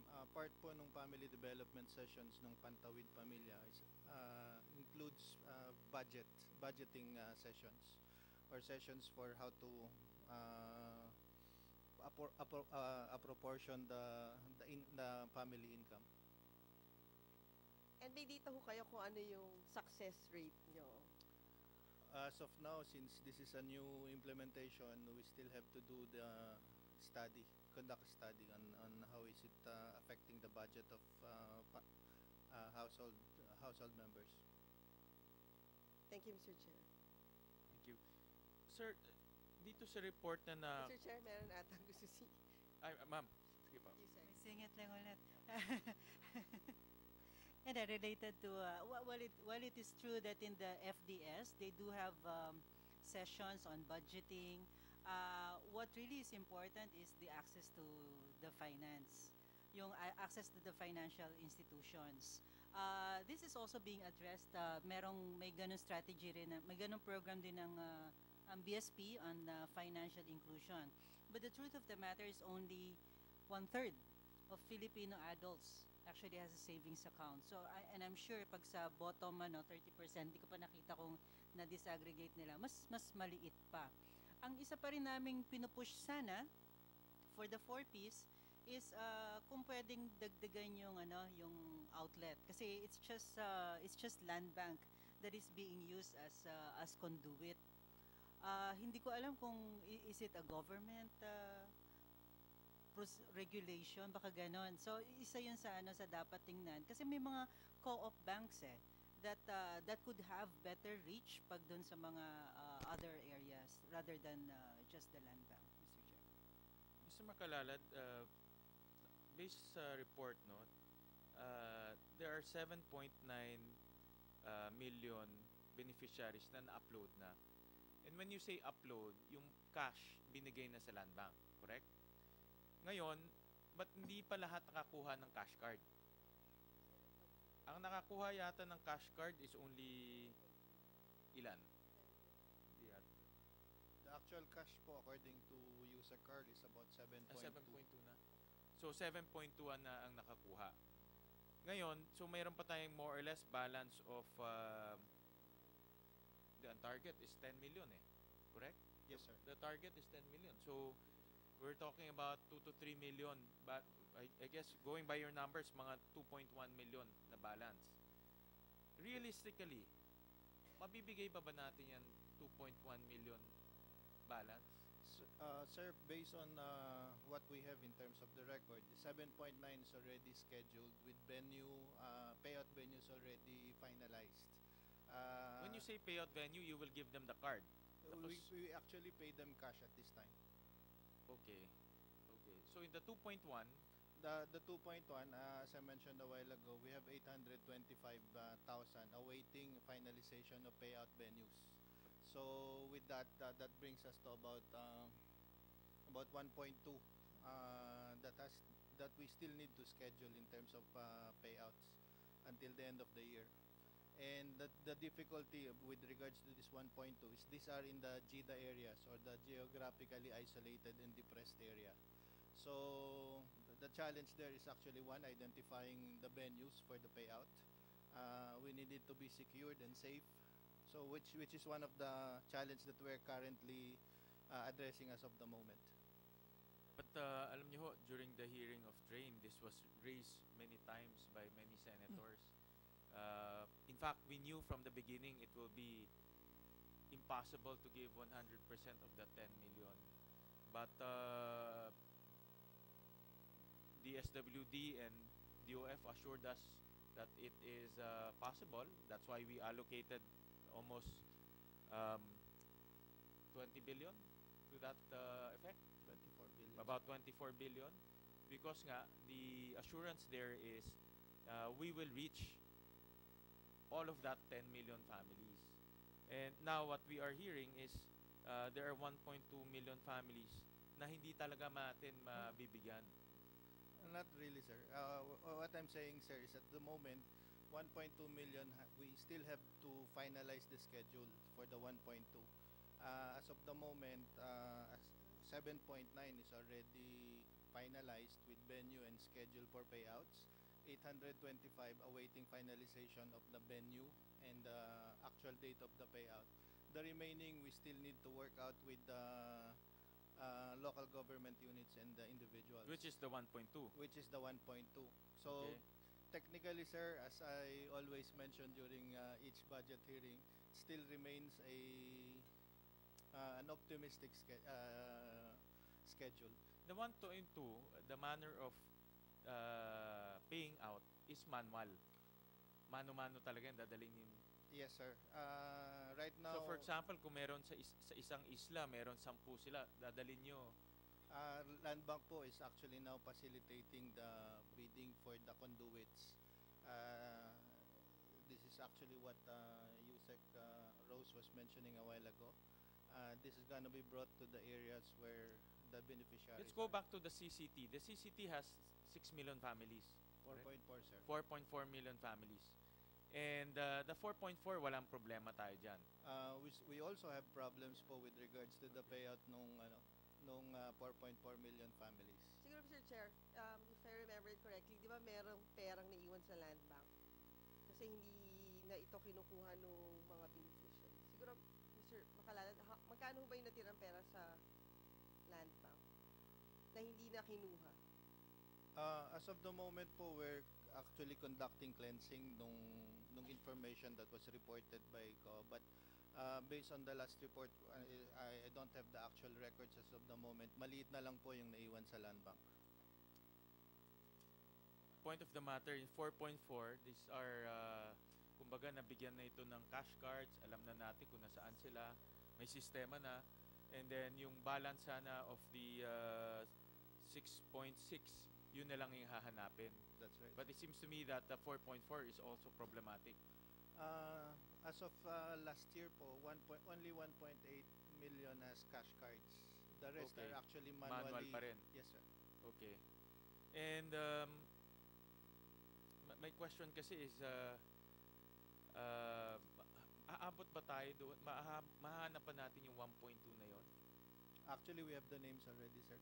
So we're just awaiting from the regional offices, the field offices, final schedule na lang po nung payout venues and the date of the payout. And by 2019, do we expect the same problem? No po. We're expecting po, but by 2019, all of these 10 million will be given cash cards. So therefore, manual payouts will no longer be a scenario. It's gonna be deposited to their ATM account. So all the beneficiary needs to do is go to the nearest ATM and withdraw. So the strategy is to give 10 million cash cards. Cash cards na And po, then bahala na sila to withdraw it on their own. on their convenience.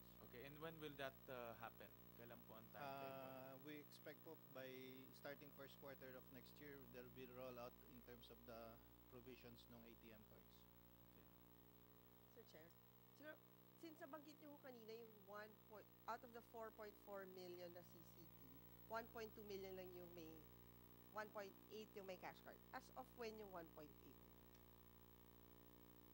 I have no recollection. I don't know po for sure because I'm not I'm not the person in charge of the Pantawid Pamilya program. But from our reports that we're receiving during EXICOM meetings, 1.8 have cash cards. And ngayon po kasi yung naging challenge is that they have to recard the whole 1.8 because of the provisions of the EMB. So nagre-recard po sila ngayon nung 1.8. And from my understanding, tapos na po yung 1.8. They're now moving towards the completion of the 4.4 million Pantawid beneficiary. So UCT is actually helping 4Ps kasi with the cash cards, lahat po ng grants nila, be it 4Ps or UCT, same cash cards na po yung gagamitin for the Pantawid. Pero may beneficiary who kaya ng CCT na beneficiary din ng UCT, di ba? So technically, isang card na lang yun. So what we're expecting po is once we're able to give out all the UCT ATMs to the UCT beneficiaries, the rest of the projects that are receiving grants will be through those cash cards na rin po. Same instrument. So it will be a lot easier for the implementation of Pantawid also because it's going to be using the same cash cards, the UCT cash cards as a main infrastructure for payouts. Kaso lang ang problema lang ho is, ang tagal na ho na itong Pantawid, may problema pa rin tayo dun sa cash cards. Tapos itong bago itong UCT, parang mas mauna pa siya magka-cash card. So parang doesn't make sense. Actually, yung pong UCT is helping the Pantawid implementation because we're now paying for the cash cards of the rest for the Pantawid Pamilya programs. So, mas na-accelerate po yung timetable nila in terms of the cash cards.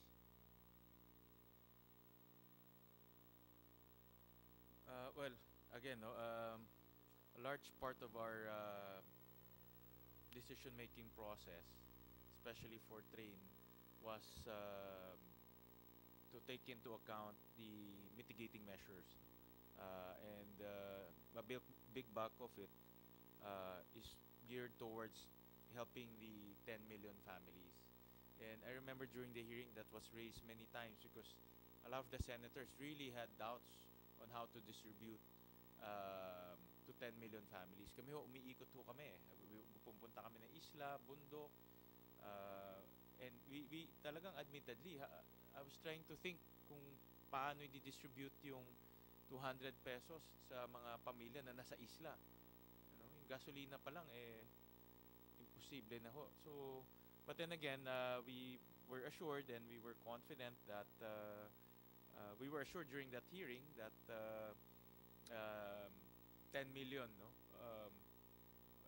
cash cards or 10 million families will benefit from the mitigating measure. Pero as of this point, yun na nga, no, the 1.2 is still a big challenge. So again, going back to the timeline, Mr. Makala, ano yung timeline to complete the 10 million? Again, sir, as I mentioned, optimistically we can finish it by the end of the year. So by end of the year. So I think a lesson from here is to distribute 10 million, to distribute 200 pesos to 10 million families will take 12 months to process. Yes, sir. I remember, if I remember correctly, we shared our studies in terms of the time motion for the payouts to the Secretariat of the Senate. And in that computation, we already showed how difficult it is to conduct the payouts, including the requirements in terms of the government regulations for liquidation, which is actually one of the factors that's delaying the process or to complete the payouts for the whole 10 million. Tax reform is a package, and included in that package are the mitigating measures. So if one of those items in tax reform, in the tax reform law, will fail, the entire package, in my view, failed. So dahil it goes hand in hand, that's why you call it a package. So but I know it was talagang from the beginning, alam namin big challenge yan, but in a separate ano na lang, we'll ask for a report, a detailed report, an updated report, because what we have right now are quite luma na, but an updated detailed report on the unconditional cash transfer. Mr. Chair, can we also get an update pagdating naman dun sa assistance given to yung mga GP drivers? DOTR is here with us, so sir, can you update us on the Pantawid Pasada program, which is also part of the package ng train? So, sana naman ho, mas maganda yung report niyo. Yes, Mr. Chairman, with regard to the Pantawid Pasada, this is also a program of the DOTR together with our LTFRB, and this is primarily on the assistance given as on the franchise holder members of the association, and based on our information, because I am not directly the one handling the project, Mr. Chairman, is one of our department unit in the DOTR, and this is a ongoing program now of the department, and as earlier mentioned, there is a provision in the 2018 program of the 5,000 peso allocation, and the additional target program of doubling the budget for the 2019 program, and we still have to secure the update with regard to the status of the magnitude of the payment already being prepared by the department, Mr. Chairman, and we will submit our report on this matter, Mr. Chairman.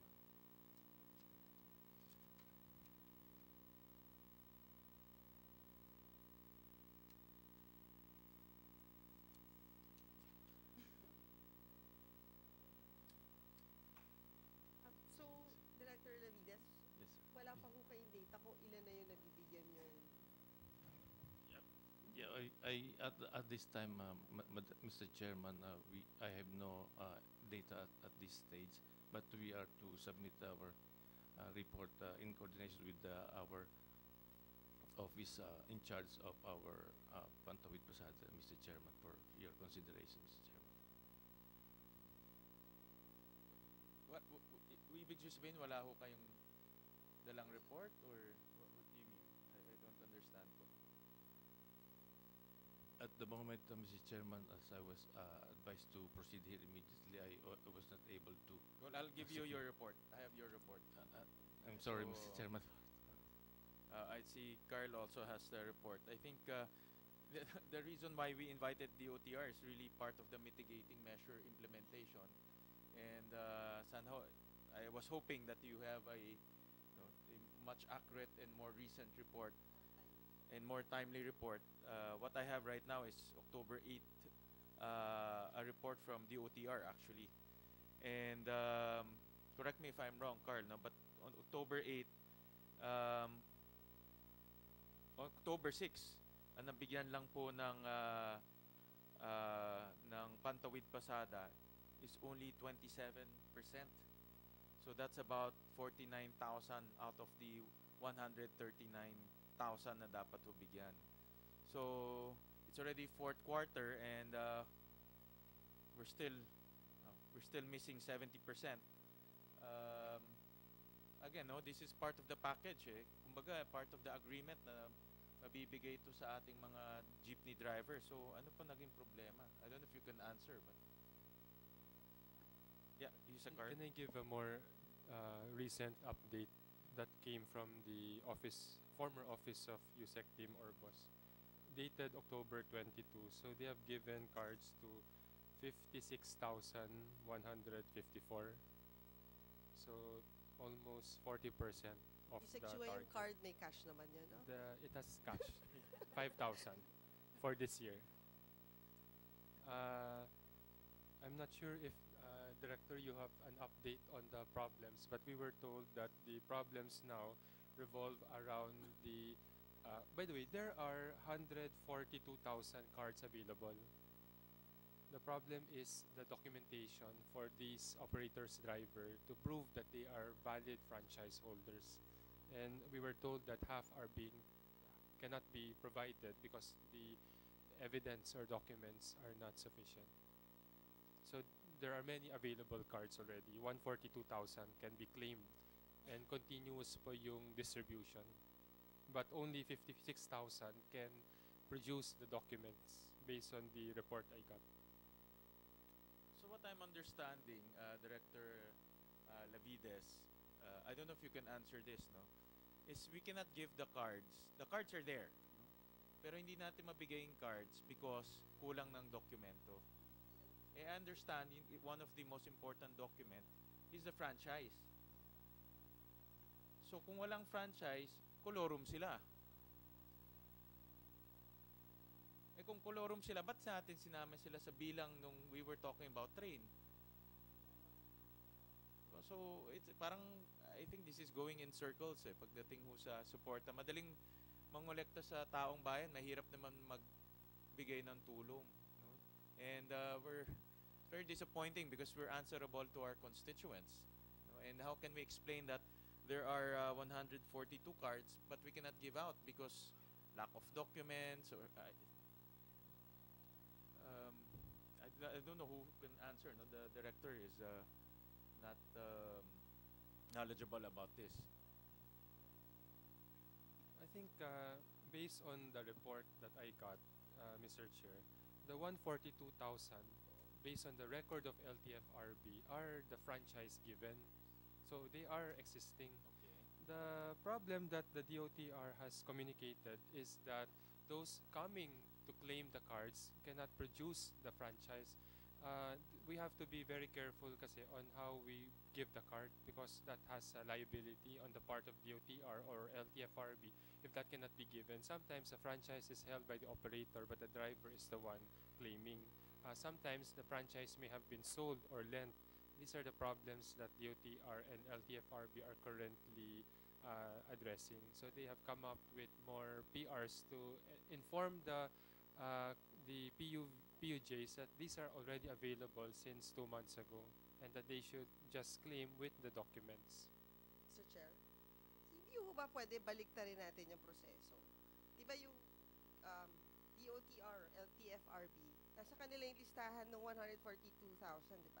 Bakit hindi sila yung bumaba at pumunta dun sa mga franchise holder? Para yung makakausap nila, more or less, yun na yung nandun sa listahan ng 142,000. Instead of waiting in the office, tapos yung lumalapit pala, hindi kasama dun sa 142,000. Hindi ho ba dapat parang kumbaga tayo na LTFRB na yung maghanap dun sa dapat bigyan? Instead of aantayin natin silang pumunta? I can convey that, but I understand they are actually not in the office. They are they have distribution centers along routes, but I cannot just confirm where exactly. I have to get back on that, ma'am. Or unless DOTR can convey. Yes, the Mr. answer. Chairman, with respect to the said concern, the DOTR, I understand, had already created a one-stop shop of which it is distributed, I think, in the regions that will help those that will apply for the Pasada program, facilitate the verification, confirmation of the validity of the claim, Mr. Chairman. Mr. Chair, kasi parang lumalabas yung DOTR, wala ko tayong database kung sino yung may hawak ng mga prangkisa at saka kung sino yung mga drivers na nabigyan ng mga franchise holders. Because parang we're having a hard time distributing itong ganitong transfer. I think, Director, just convey to your management that we want a full update and review of the Pantawid Pasada and kung ano po yung mga problema na encounter ninyo. And again, this is part of the package. Dapat maintindihan nila na hindi to one-way deal, no? We impose new taxes, but at the same time, we help our poor constituents. And this is becoming a one-way deal, no, for our constituents, which is not the case. No? Again, quite disappointing to hear that even a simple report, hindi ho kami mabigyan ho dito. And this is really, I mean, obviously we prepared heavily for this. Pero I hope that the Department of Transportation will also prepare and send the right person to this committee. Kasi hindi, I mean, we prepared heavily. So, pakibigay na lang po pakisubmit na lang po. We also invited a few independent organizations to shed light and to help us make sense of the inflation numbers. And we'd like to invite Mr. Ronilio Balberan, yes, of REIT. Good morning, Mr. Chair. I have one slide, but I can just verbalize, Mr. Chair. So, in relation to the question, what is the impact of the suspension of the 2 pesos excise tax? So, in relation to our independent estimates, REIT Foundation is also coordinating with the University of Asia and the Pacific through Dr. Victor Abola, who was your guest last year. Mr. Balbira, meron kayong slide, but we can flash it so that everyone can be in the same page.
Yes, go ahead.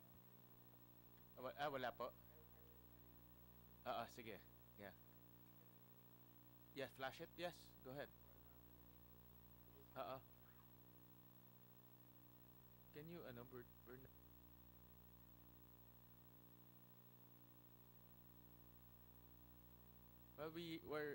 While we're doing the technical, we can ask Mr. AJ Montesa. Yes, good morning, Mr. Chair, and to the members of this panel. I'd like to jump off from what something that you said, Mr. Chair, that tax reform is a package, and we agree with that as a civil society organization that supported the principle of tax reform. And so we believe that it takes a whole of government approach to make it successful. So far, we've seen that our economic managers have done their due diligence in monitoring the macroeconomic indicators and adjusting course. So we are amenable to a first quarter suspension of the fuel excise tax based on the projected data on the Dubai crude prices, which would breach $80 for the first quarter. But we would like to give a balanced perspective on that. Mr. Chair, we believe that it would bring foregone revenue for sure, but the additional VAT collections that we would raise from that depends on the assumption that we will experience higher prices. And the data does show that later on in 2019, the expected price of crude oil is to fall. So on that on that note, we believe that a first quarter suspension is reasonable, but later on, it might not be as reasonable. And furthermore, our own analysis of inflation shows that suspending the fuel excise tax is not the main solution that we should be pursuing. Mr. Chair, the DOF made key observation that food inflation is the main driver right now. And so, data from the PSA also supports this, that only 5% of the basket of the bottom 30% is due to fuel, but rather 60% is due to rice. So we believe that the whole of government approach should include other government agencies such as Department of Agriculture to really address the food issues that we have, so that we will not experience persistent inflation in the next years. In fact, the BSP's numbers support this as well. Suspending the fuel excise tax would only benefit us by 0.3 percentage points at most, but pursuing rice reforms such as rice tariffication and the other non-tariff reforms would result in possibly 0.7 percentage points decrease. So on our part as a civil society organization, we do believe that it takes a whole of government approach, that the other agencies such as the Department of Agriculture, the Department of Social Welfare and Development, and the Department of Transport should also be as much stakeholders in this tax reform package and implement the mitigating measures. That's all, Mr. Chair. Thank you. Mr. Kayanan, any comments? Well, Mr. Chair, this might be a rejoinder at I will harmonize the statement that's what mentioned. Maybe these are consideration that the committee may wish to actually consider while we are saying that the food or agriculture is the main driver. Of course, ilang beses na po nang naging posisyon ng DA at statement ng DA ay nagi po siyang tagsalo nga po dun sa nangyaring yan. Allow me to inform you, Mr. Chair, while I cannot give you the whole equation of the what we call inflation, because precisely it may take some other agencies and other factors which might not be domestic only but foreign, pero dun sa production I can give you some simulation. So for the production, Mr. Chair, we have a baseline production cost. And these production costs were largely affected not only for a period but series of events. Like for instance, the production costs can be also a variable. It depends on oil price, but it did not work to our favor because oil prices keeps on increasing because majority of our input are actually what they call oil or fuel. Like for instance, it was mentioned a while ago, one of the main driver is fishery. Well, the moment po na lumabas ang mangingisda, dahil motorized bangka po yan, fuel na po talaga ang dala niya. Meron po siyang nahuli at wala, gumastos siya ng fuel. That's why the answer of the department will be, while we are mitigating and doing remedial actions for the high seas wherein we catch and the what they call municipal fishery, we've been concentrating more on the manageable one, which is the aquaculture. But still, the continuous increase in oil price, that is actually beyond the control of the Department of Agriculture. Number two, Mr. Chair, will be the fluctuating dollar rate. We started then na mababa po siya, patas ng patas. Of course, all the inputs that are imported, particularly for rice, the fertilizers will be badly affected. Of course, we said that it's negligible. I'm referring to the implementation of the law. But of course, from the simulation that we have, Mr. Chair, if the committee chair asked a while ago what will be the effect if we will be suspending it, I will be doing it the other way around. What was the effect when it was actually imposed? Number one, Mr. Chair, on year one, for the fuel cost production, or for the fuel cost per hectare, and an average farmer, it will be around 4,357.46. That is diesel. If you will be using diesel at a reference price of 38 pesos. So the fuel cost versus the production costs, when we simulate or compute, it will add a fuel cost of 1.12 pesos per kilo to produce rice. So meaning, Mr. Chair, if the average production cost per kilo of rice, palay, to be specific, is 12 pesos, so may additional na po siyang 1.12, so that is close to 9.18% additional cost.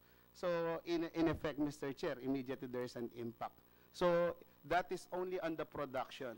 While we are in the position to impress that the actual measure, yung panukat po talaga is the way in how it will be going to the table. I'm referring to the retail price.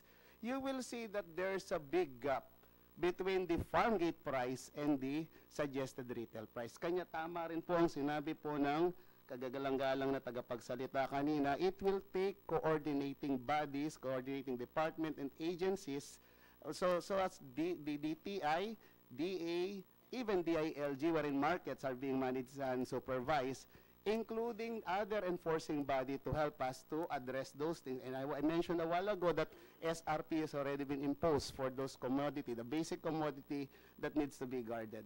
Mr. Chair, allow me to inform you also that what we call, a while ago, there was it was mentioned about the conditional cash transfer. But of course, you could not disaggregate anymore that some of the beneficiaries of those conditional cash transfer are also farmers. And precisely since they are farmers, what will be addressed for that conditional cash transfer will be the food, but not on the other inputs. So how we wish, of course, there are some mitigating or what they call equalizing or balancing factor for the other input, not necessarily for the food only. Yung pagkain po, hindi po yung dun sa agrikultura. And of course, Mr. Chair,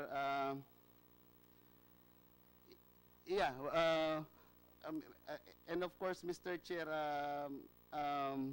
in fact, this is going to be a case and condition basis, but it happened during the season. You will see in all the newspaper that despite that we've been doing mitigating things like yung pong pag-ano ng importation, there are still, or there are some, or there were some what we call imported rice na medyo na barega po at saka po natigil din po sa custom. And it incur, again, additional expenses in the form of demorads. So, Mr. Chair, not only the time delay but also the demorads. Kanya nga po nahihirapan kami pag nagkukonsulta regarding the suggested retail price, pag pinagpatong-patong na po ng mga dagus that lays the golden egg, we're referring to the farmers, the players, the traders, the millers, the what we call importers, yung mga kanilang mga costs and added costs, the basic costs and the added costs, talaga pong tumataas yung presyo. So again, Mr. Chair, tama po, the AO was already given, so we have a lot of what we call remedial things that we performed and we did, pero marami pa pong dapat gawin, but it will take the other department and the other agency to coordinate also. Thank you very much, Mr. Chair.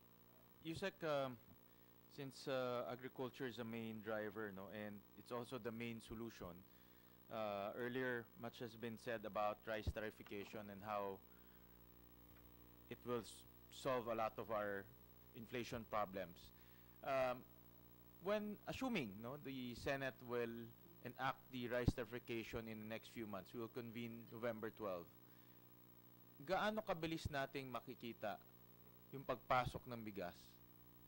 At ano ba yung mangyayari? Ano ba yung mga actions na mangyayari once we approve the tariffication? No? Because we have to also understand when we approve the bill, there are other steps, no, before it reaches the market. So ano ba itong mga steps at gaano kabilis itong mga steps na ito?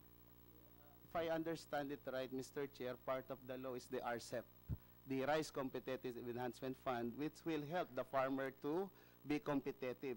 It has a corresponding amount that there is a concrete plan on how we're going to distribute it to the farmer. We're going to use it as a support to the farmer. That's number one. Number two, Mr. Chair, the importation is actually managed by NFA, and of course, it's governed by a council. So yung pong pagpasok, gaano kabilis, Mr. Chair, there's a schedule. But I read in the papers that NEDA, I think, or DOF, or both, their version is to remove that power of importation from NFA. So now it's really free market that will dictate. But of course, government will still monitor the inflow of rice to our country, no, through the DA. No? That's why I want to understand, assuming we approve it, let's say, December, what is now the next steps? And how fast will importation happen? And how fast will those rice flow into the market. So we will also manage expectation because people might think na pag in-approve natin December, January, pasok ka agad, which I don't think that will be the case. No? So what are the next steps and what are the logistical requirements in order to reach that very last retailer here in our country? Mr. Chair, dahil po ito'y importation, pwede ko po bang i-defer sa NFA, Mr. Chair? We'll ask NFA. No? Do I have a motherhood statement for that? Baka mas specific I just want po to yan. understand the process. Sige, ma'am. Good morning, Yakapin? Mr. Chairman. Tama ba? Thank you. Malayo pa. Good morning, Mr. Chairman and guests from the different agencies. Ma'am Yakapin, hindi ho masyado nayayakap dito sa Senado because of the rice issue. But thank you for participating here in our hearing because I know that you've been coming to the Senate many times. In fact, I saw the last hearing of the, I think, budget hearing yata ng NFA. But ang tanong ko ho, ma'am, from the time na ma-approve no, itong rice tariffication, what will be the subsequent actions? And when do we see the real results no, when we approve that tariffication? Thank you, Mr. Chair. I can only venture into the processes because what we were discussing, what the NFA Council has been discussing is about the administrative order regarding the issuance of guidelines prior to the tariffication law. So if you will allow me, I can also discuss that. So una po sir, yung pagdating sa importation, because that is part of the issuances of the President also, the NFA has been given authority to already import 250,000 by the NFA Council plus another 500,000 metric tons. Hopefully to arrive within the last quarter of the year, November, December. And if there will be spillovers, that will happen in January, which is good for us because we will have additional buffer stocks at the beginning of the year. Second, the out quota importation, they already, the council also approved the importation by the private sector, meaning the supermarkets which have been applying for importation, another volume. This is 350,000 metric tons.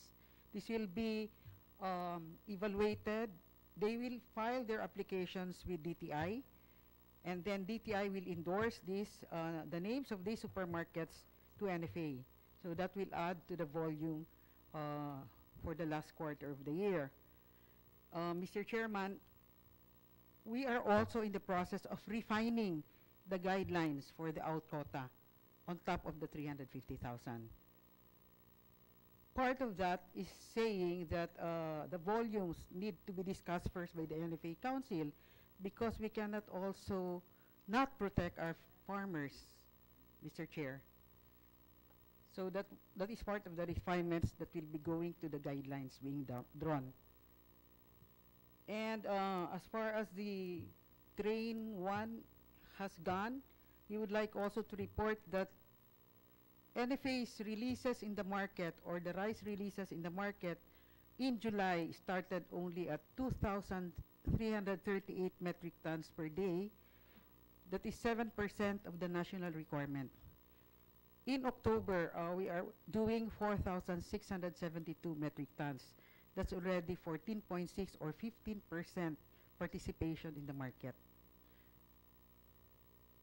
And also to highlight the point that NFA also conducted tagpuans. This is a direct selling to the indigenous people, to the marginalized sectors, to the remotest areas in island provinces. We have conducted a total of 1,487 tagpuans. We coordinate with the LGU to set up the place. We go to the places riding in bangka, tricycles, baka marating lang dun sa lugar. And then we were able to, our records would show that we were able to satisfy or serve 812,652 beneficiaries. Under the train law, certain discounts should be given by the government. However, since the rise of rice is very cheap already at 27 consumer price, for the 25% brokens and 32 for the better quality, the 15% and 25%, 20% brokens. The joint memorandum circular with DOF and the rest is saying that we should be approaching all the poorest of the poor identified. So, hiningi na po namin sa DSWD yung listahan po sana ng mga beneficiaries.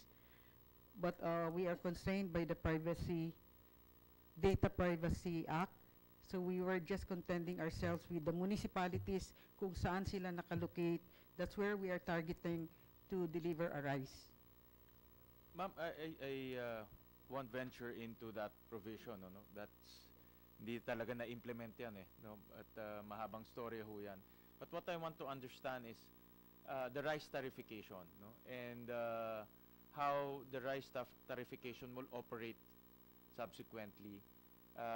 I understand that wala na pong magiging NFA council, no? It's a free market that will dictate the supply of rice, no? Based on what they see in the demand of rice in our market. So what I want to understand is what will be the process from importation all the way to the retail, no? Because importante umabot sa retailers natin yung murang bigas Sir, If unang-una you can po. enlighten that in the process, kung if you have some ideas Opo, in sir. that process. So, unang-una po, dapat mangyari dyan, ma-repeal or ma-amend yung PD4 as amended.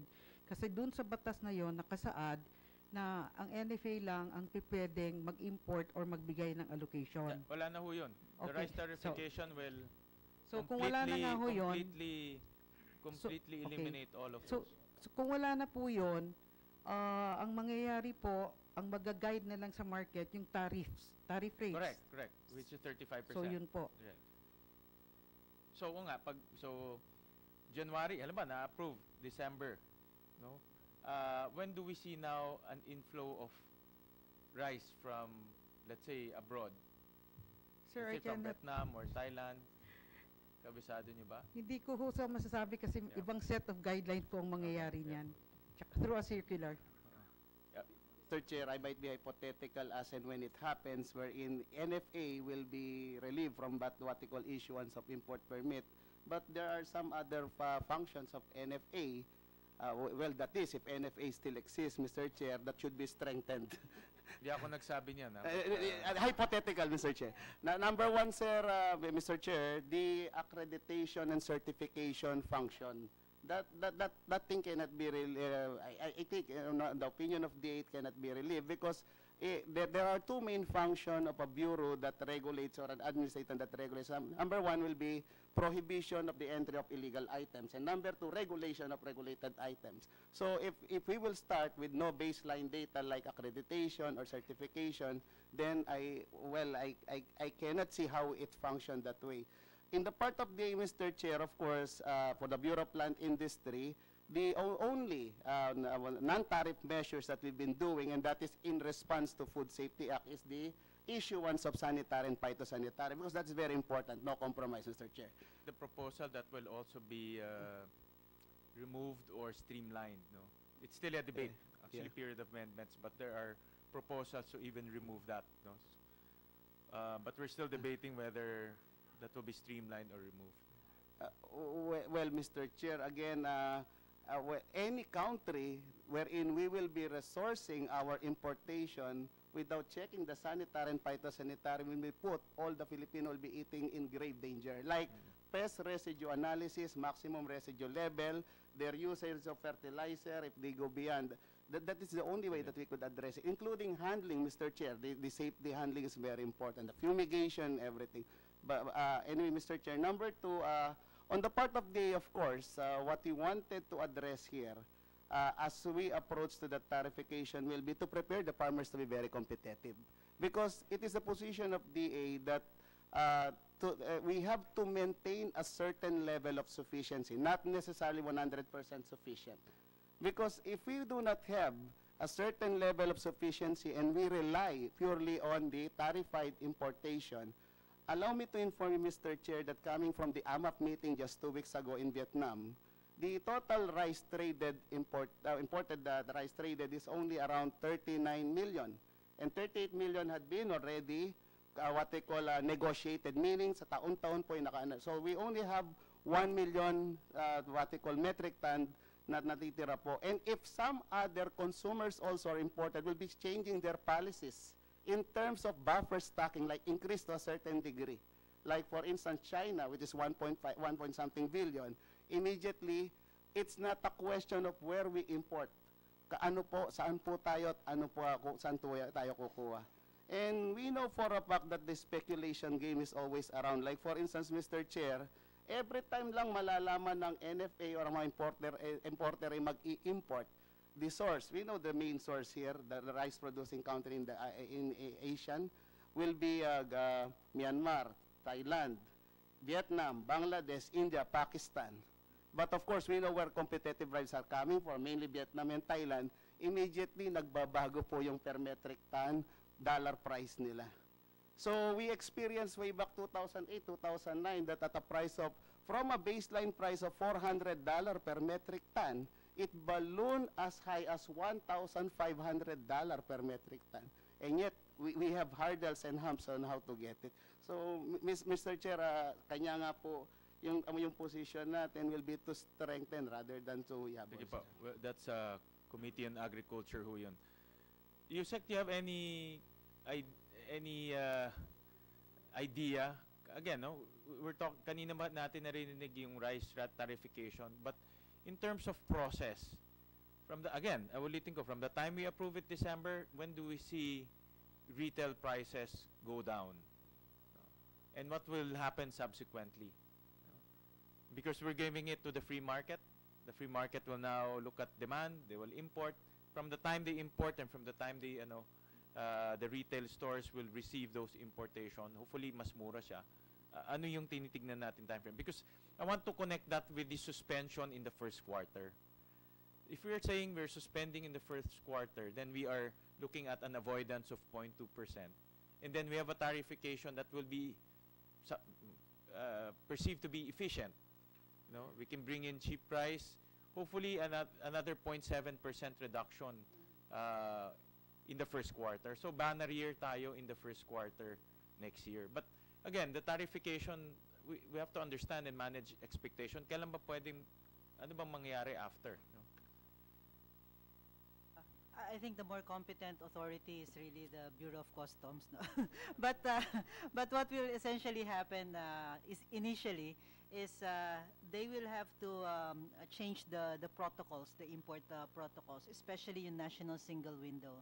That will have to be operational. And kasi kung hindi magiging operational yung national single window, then we will see a lot more, mga under the table na mga ano dito. So kailangan operational yon. Although it was also promised to us that towards the end of the year, operational na si national single window. I think what should happen is now recalibration of all these procedures nila. Kasi magiging tarified na siya. So may ibang then wala nang yung mga in terms of the permits na being asked. But with respect to gaano katagal, it will be just like any importation actually. So you're talking 1 month? In 30 days, can we see some effect within 30 days? Kung nag-import na kaagad sila. I think another thing that we need to put in place is actually a market information system for rice to include yung world prices. Kasi right now, hindi natin masyadong minomonitor yun eh. But that can easily be remedied, no? But for the big players, I think alam na rin naman nilang basahin to eh. So, hindi ganun katagal. But just to allay the fears also of our colleague from DA, no? We are already doing that study na what if, kasi tataas yung tataas yung ating requirements for importation. What could be the likely impact on the world market price? Kasi like he said, nung 2008, nakita natin tumaas yun. But that was really a case where talagang may rice crisis at the time. So actually cereals, no, at the time. So hopefully, isa to sa mga tinitingnan namin, and we're currently undertaking the study, Mr. Chair. Please provide us na lang po with the study. No? I think conceptually and economically, the tariffication is beneficial, and I think it will happen. No, the Senate, I was telling you, Sir Carl, it's virtually a done deal here in the Senate.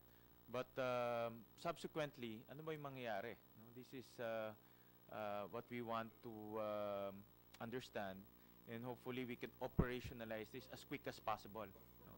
No? Heavy burden, there was heavy burden during this year, and hopefully 2019 will be lighter and we'll go back to the normal levels in terms of prices. No? So, Mr. Berberan? So, my apologies, Mr. Chair. But I only have one slide just to compress everything. I know you don't have much time. So, yes, that's fine. So let me just flash it to you. So remember last year when we were also invited, Dr. Abola and I. So we practically have an estimate that for every 1 peso increase in the price, or at least additional 1 peso excise tax on oil, that will lead to around additional 0.2% on inflation. So having that as a base, now we are trying to estimate on the 2019, so the 2 pesos per liter. So but right now, because the base is actually higher, so the point supposedly the 2 pesos will lead to roughly around 0.42% reduction in inflation. So our projections for the close of the year for 2018 would be somewhere around between 5.4 to 5.6% for the whole year of our inflation. And our forecast with we factored already the excise tax, the additional excise tax. We are hovering around between 4.2 to 4.4. Again, this is ceteris paribus. This means wala pa po tayong Rice Tariffication Act. So this is consistent with what we mentioned in the last 3 months, that inflation is actually going down. So with futures of oil prices going down, and the rice prices, even without the Rice Tariffication Act, is also mildly going down. So in a way, pababa yung inflation natin for next year, for the full year. And of course, we would be more than happy for that Rice Tariffication Act. So ano po yung impact? So that was the letter that was sent to us. So we prepared for that. So the impact is between 0.3 to 0.2. So we estimate to be having around 3.9. So it's barely there as far as the 4% target of BSP. Sorry na ano ko yung 0.3 tsaka yung 0.2. So so in short, the 0.3 or 0.2 would be for the full year.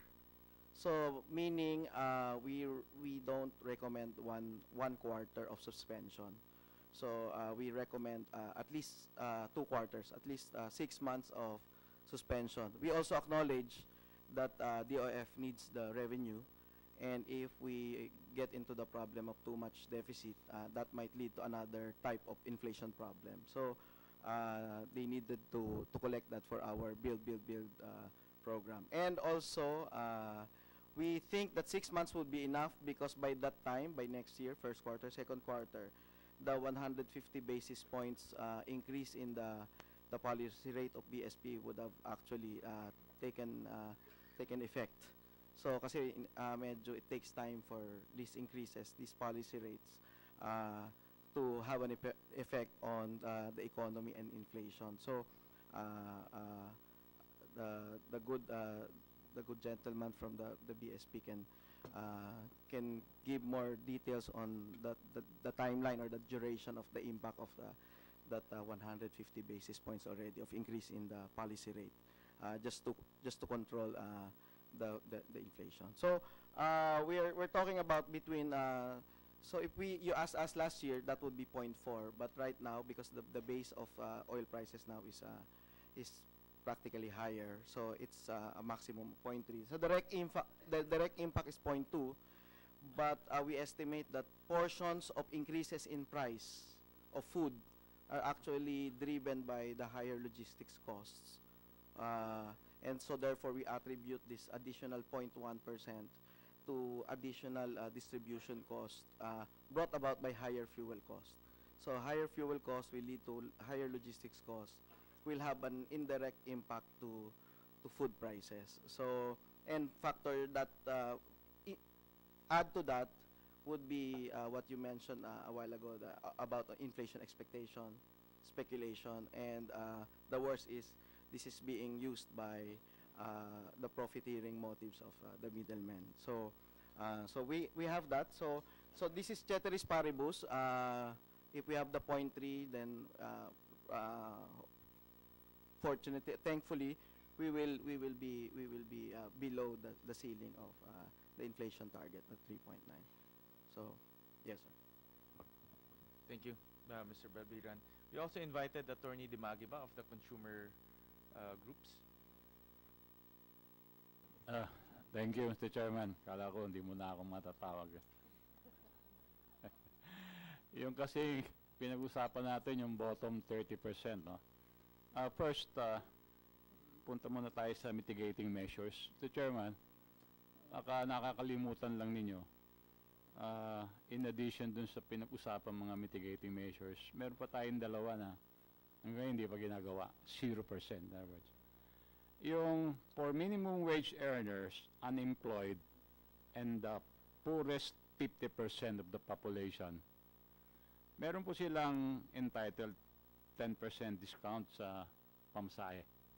Hindi pa yan nagagawa. 0 pa yan. And yung pinag-usapan NFA rice, meron din 10% discount sa NFA rice up to a maximum of 20 kilos per month. So yung pong 30% na may hirap, may utang na yung gobyerno sa kanila. Magwa 1 year na yung train 1 eh. So dapat po may programa din ito. Ano? Second po, I'll go first to the rice tariffication.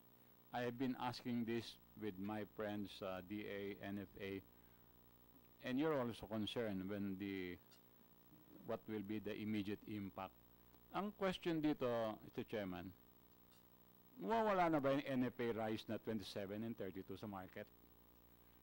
Kaya ba ng 30% poor Filipinos yung SRP ng commercial rice na sinet at 39 or 37 pesos? I mean, I read the version of the House, I have read the version of the Senate. Hindi klaro in the documents I read that government is stopping the sale of NFA rice. Pag-aralan niyo po maigi yan. Dahil sa tingin po namin, kailangan pa yan. Yung commercial rice, ibang target market nun eh. Yun yung may minimum wage, or maybe above minimum wage, yung binigyan natin ng 250,000 threshold income taxation, sila yon. Pero yung may hirap, 27 at 32 pa rin ang hanapin yan. Third, on the, well, I was in a TV program with Asek Lambino. We were talking about suspension. I didn't realize that it has some details now, no? 3 months and beginning January. Maybe for the information of the regulators and the government here. January to March of every year is the slowest in demand, whether food or non-food. Yan po yung nagki-clearance sale na, wala na, at then bibili pa uli ng bago for the next year. What I'm saying, talaga ang demand mababa. Ipapasok mo yung suspension ng excise taxes, no? Mapipil ba nung mahihirap yung immediate impact? Sans the legality, you mentioned about you don't want to talk about the legality. Uhusay naman yung mga lawyers ng gobyerno ngayon eh. ang dami nila na-issue na AO, proclamation, etc. Why not consider suspending the excise taxes for the balance of the year? Kung gusto nilang 3 months or 6 months, sa kanila yan. They have the numbers eh. Well, I heard UAP recommended 6 months, no? Baka nga po yung 3 months, you are just, nagdali ko na yung word na profiteering eh, baka kusundan ko yan. Baka yung 3 months suspension, lalaylo lang. Gagawin lang low-key yung mga profiteers, and then after the suspension, nalay na nila yung basis, tataas na naman sila mga presyo. Kasi tumaas siya eh. Tumaas siya this year, and everybody is saying there's an element of profiteering, hindi natin ma-quantify. No? You saw 0.3, 0.2 impact, pero hindi naman yun na inflation eh. Ang taas. No? So, bakit hindi consider, i-suspend na itong balance ng 2 months? And dito talaga yung bilihan eh. Andi dito yung demand.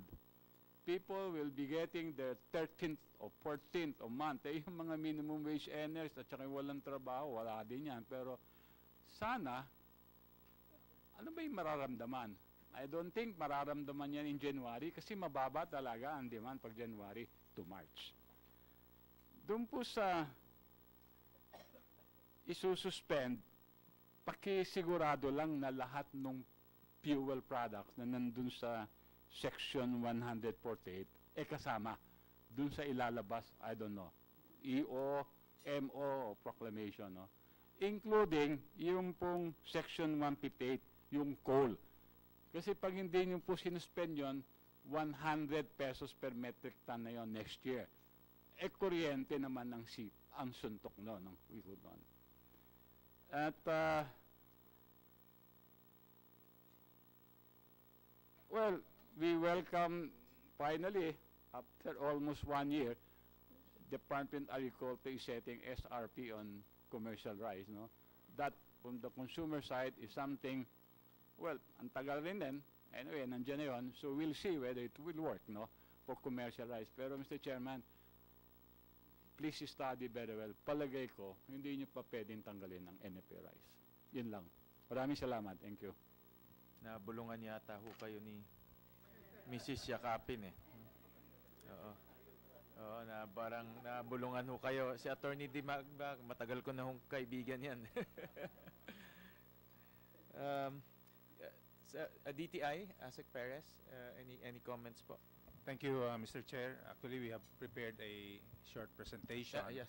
But okay. Before we start, the presentation, we would just like to emphasize that the close monitoring by DTI involving 500 stores, 600 stores in Metro Manila and 500 stores outside Metro Manila would show that for the first 6 months of the implementation of Train 1, there have been no increases in the prices of basic necessities and prime commodities under its jurisdiction, primarily because the effect of the excise tax on fuel, which is only $2.50 per liter, is just on the transport cost, which is just about 5% of the total production cost of basic necessities and prime commodities. So we saw that manufacturers, instead of increasing their SRPs, they would rather absorb this and apply whatever increase in the transport costs to their other costs, meaning to marketing or even to sales costs. So that for the first 6 months of the implementation of the train law, there have been no really increases in the SRPs. But with the increases in the world oil price, the Dubai crude, as well as the strengthening of the dollar against the peso, we saw some manufacturers applying for increases in their SRPs, and these are only about roughly 30%. Again, under the assumption that the effect of the excise tax on fuel is just on the 5% transport cost, and this have been verified in the figures in the close monitoring by DTI, and we have that in the figures compared to the November 2017 figures vis-a-vis the 28 September 2018 figure, of which of the 174 brands of basic necessities, we have seen that prices, only about 30% of these brands or products have decided to increase their SRPs, but only also minimal. Like for instance, in the case of canned sardines, the increase was from 4% to 13%. And then in the case of processed canned milk, was only an increase of 2% to 7 percentage points. And the price of candle from 0.2% to 0.23%.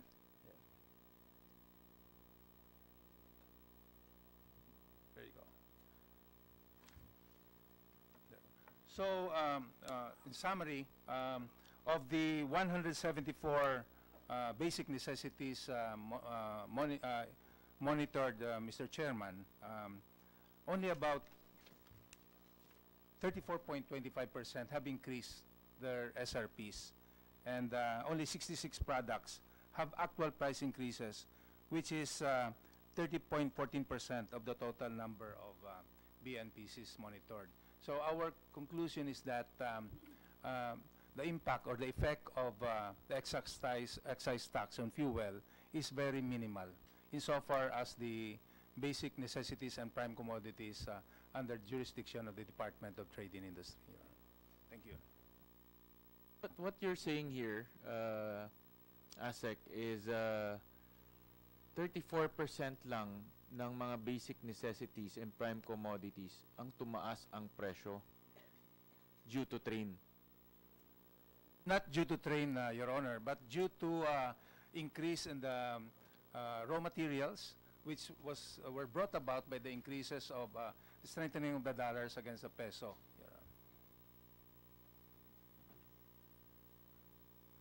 And only 66 products have actual price increase, which is 30% of the total number. For me, that's quite di ba significant rin yan? 34% increase is significant. Not, Mr. Chair, because our consumers would have the option of buying products which have not increased their SRPs, or so they can go to the 75 or 65%, which is not increase their SRPs, Your Honor. So what you're saying is they have other options, no? Yes, Your Honor. Na hindi naman nagtaas ng yes, ng presyo. Okay. ASEC, there's also again, one of the things that we want to avoid is yung inflation expectation. No, dahil nga wala na tayong ilalagay na 2 pesos, that means increasing in prices for next year is no longer warranted, no. What I want to understand lang, I know you've been doing a lot of rounds. Meron ba tayong na-filean ng kaso, na nag-profiteer, or nagkulud, or nag-cartel, or meron ba tayong talagang nahuli na who took advantage of this situation? Fortunately or unfortunately, for this year? No, Your Honor.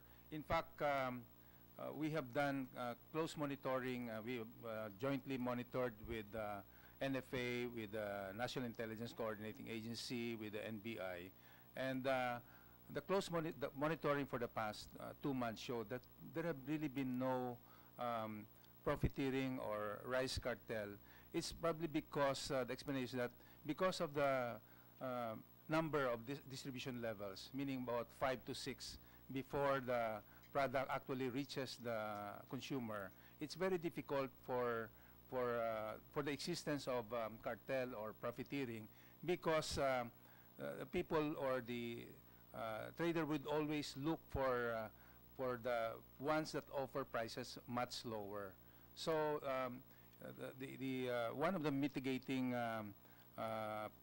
measures proposed or implemented by DTI is to encourage products to be sold directly from the manufacturers direct to the consumers, thereby eliminating the distribution levels, which also constitute the increases in their prices. So when we remove those 3 or 4 distribution levels, meaning prices meaning products can be distributed directly from the manufacturers to the consumer. We saw that prices can be reduced or mitigated, Mr. Chair.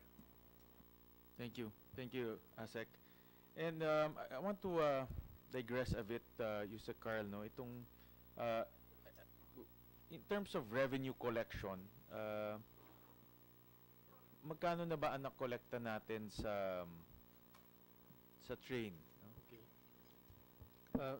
First of all, Mr. Chair, we know the total collection from the BIR and BOC. But to break it down into what contributed are the contribution of train from administrative effort and economic growth is difficult. What we have is the data as of the first half.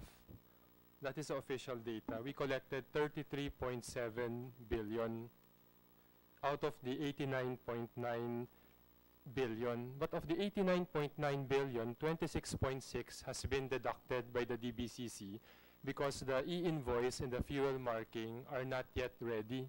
So the balance is 63.3, and since we collected 33.7 out of the 63.3, we are on the dot as of the first half. Now, any data after that is not official and may have been gotten from another source that is still being reviewed. So I think there was a report in the media, so that is not official and not accurate. The first half is accurate. The first half of 33.7 is accurate, was And reported and is on the dot. And the target, I understand that the target is 30.1 billion. The target for the full year is from 89.9 is now 63.3 because we remove already the fuel marking and the e-invoice. Now, it's not easy kasi to just divide by 12 kasi may filing and payment cycle. So it's better to look at it from a quarter, first quarter to quarter or semester to semester, rather than month on month kasi may seasonality ang payment and filing. Okay, because we have, we got a hold of, you requested some information from the OF, no? Yes. Regarding the actual collection versus the targeted numbers. And I just want to flash on the screen what we got, no? And can you okay, we'll disregard, I guess, the January to August, no? Since you yes, the January to August is not official and not accurate. The accurate one is January to June. The total is 33.7. Yes, 33.7 is what I reported. The target is, yes, 30.1. So that's what I said. We are on the dot as of the first half. Okay. No, so the variance is, well, the positive variance of 3.6. We are slightly in excess of the target. Okay, looking at the first half, and we will just I just want to talk about the first half. There are some, I have some questions, no? Like, which I find a little disturbing. For example, in petroleum, no? Hindi natin tinamaan yung target. Yung SSB, hindi natin tinamaan yung target. Yung coal, no? And yung VAT. But more importantly, the petroleum. How come we didn't reach the petroleum targets? Problem, if I may clarify, there's also a timing problem because in the first 45 days, we actually do not expect any collection from the excise kasi there is a buffer that is required by the government, by the gasoline stations, and that is around 45 days. So looking at that, the targets kasi are set for the full year, and if we try to break it into semester or quarter, we will have some variance. Well, the other reason is possibly front-loading from last year to avoid the excise if they have big depots. So there are many reasons why it is hard to put a specific number. But so we prefer that we look at the entire year.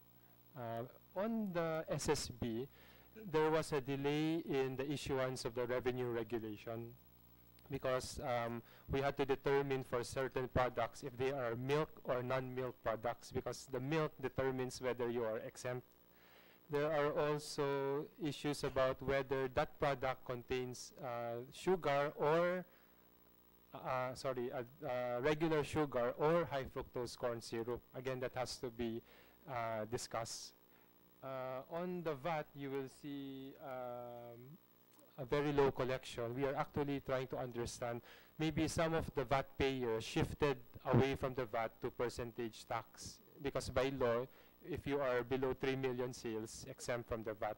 So we have to cross-check that with the percentage tax. Another reason for that is because of our large importation for capital equipment, for the build, we are charging more input VAT than output VAT for the time being. So those are what we are currently studying, but I would suggest to wait for a few more months so that we have at least the 9 months and understand the basis for these deviations. But what we are, of course,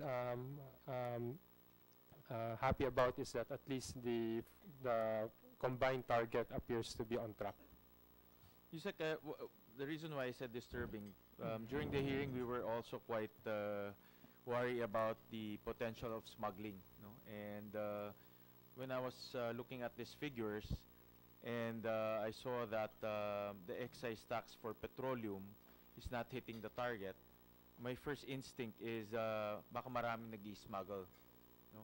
And when I cross-check also in the news, yung fuel marking hindi pa na-implement, and that will be implemented in 2019. Yes. And I'm just quite worried that because there's no way of checking, no? And the fuel marking is not being implemented yet, smuggling is happening. That's why we're not hitting the target on the excise tax on fuel. It is possible.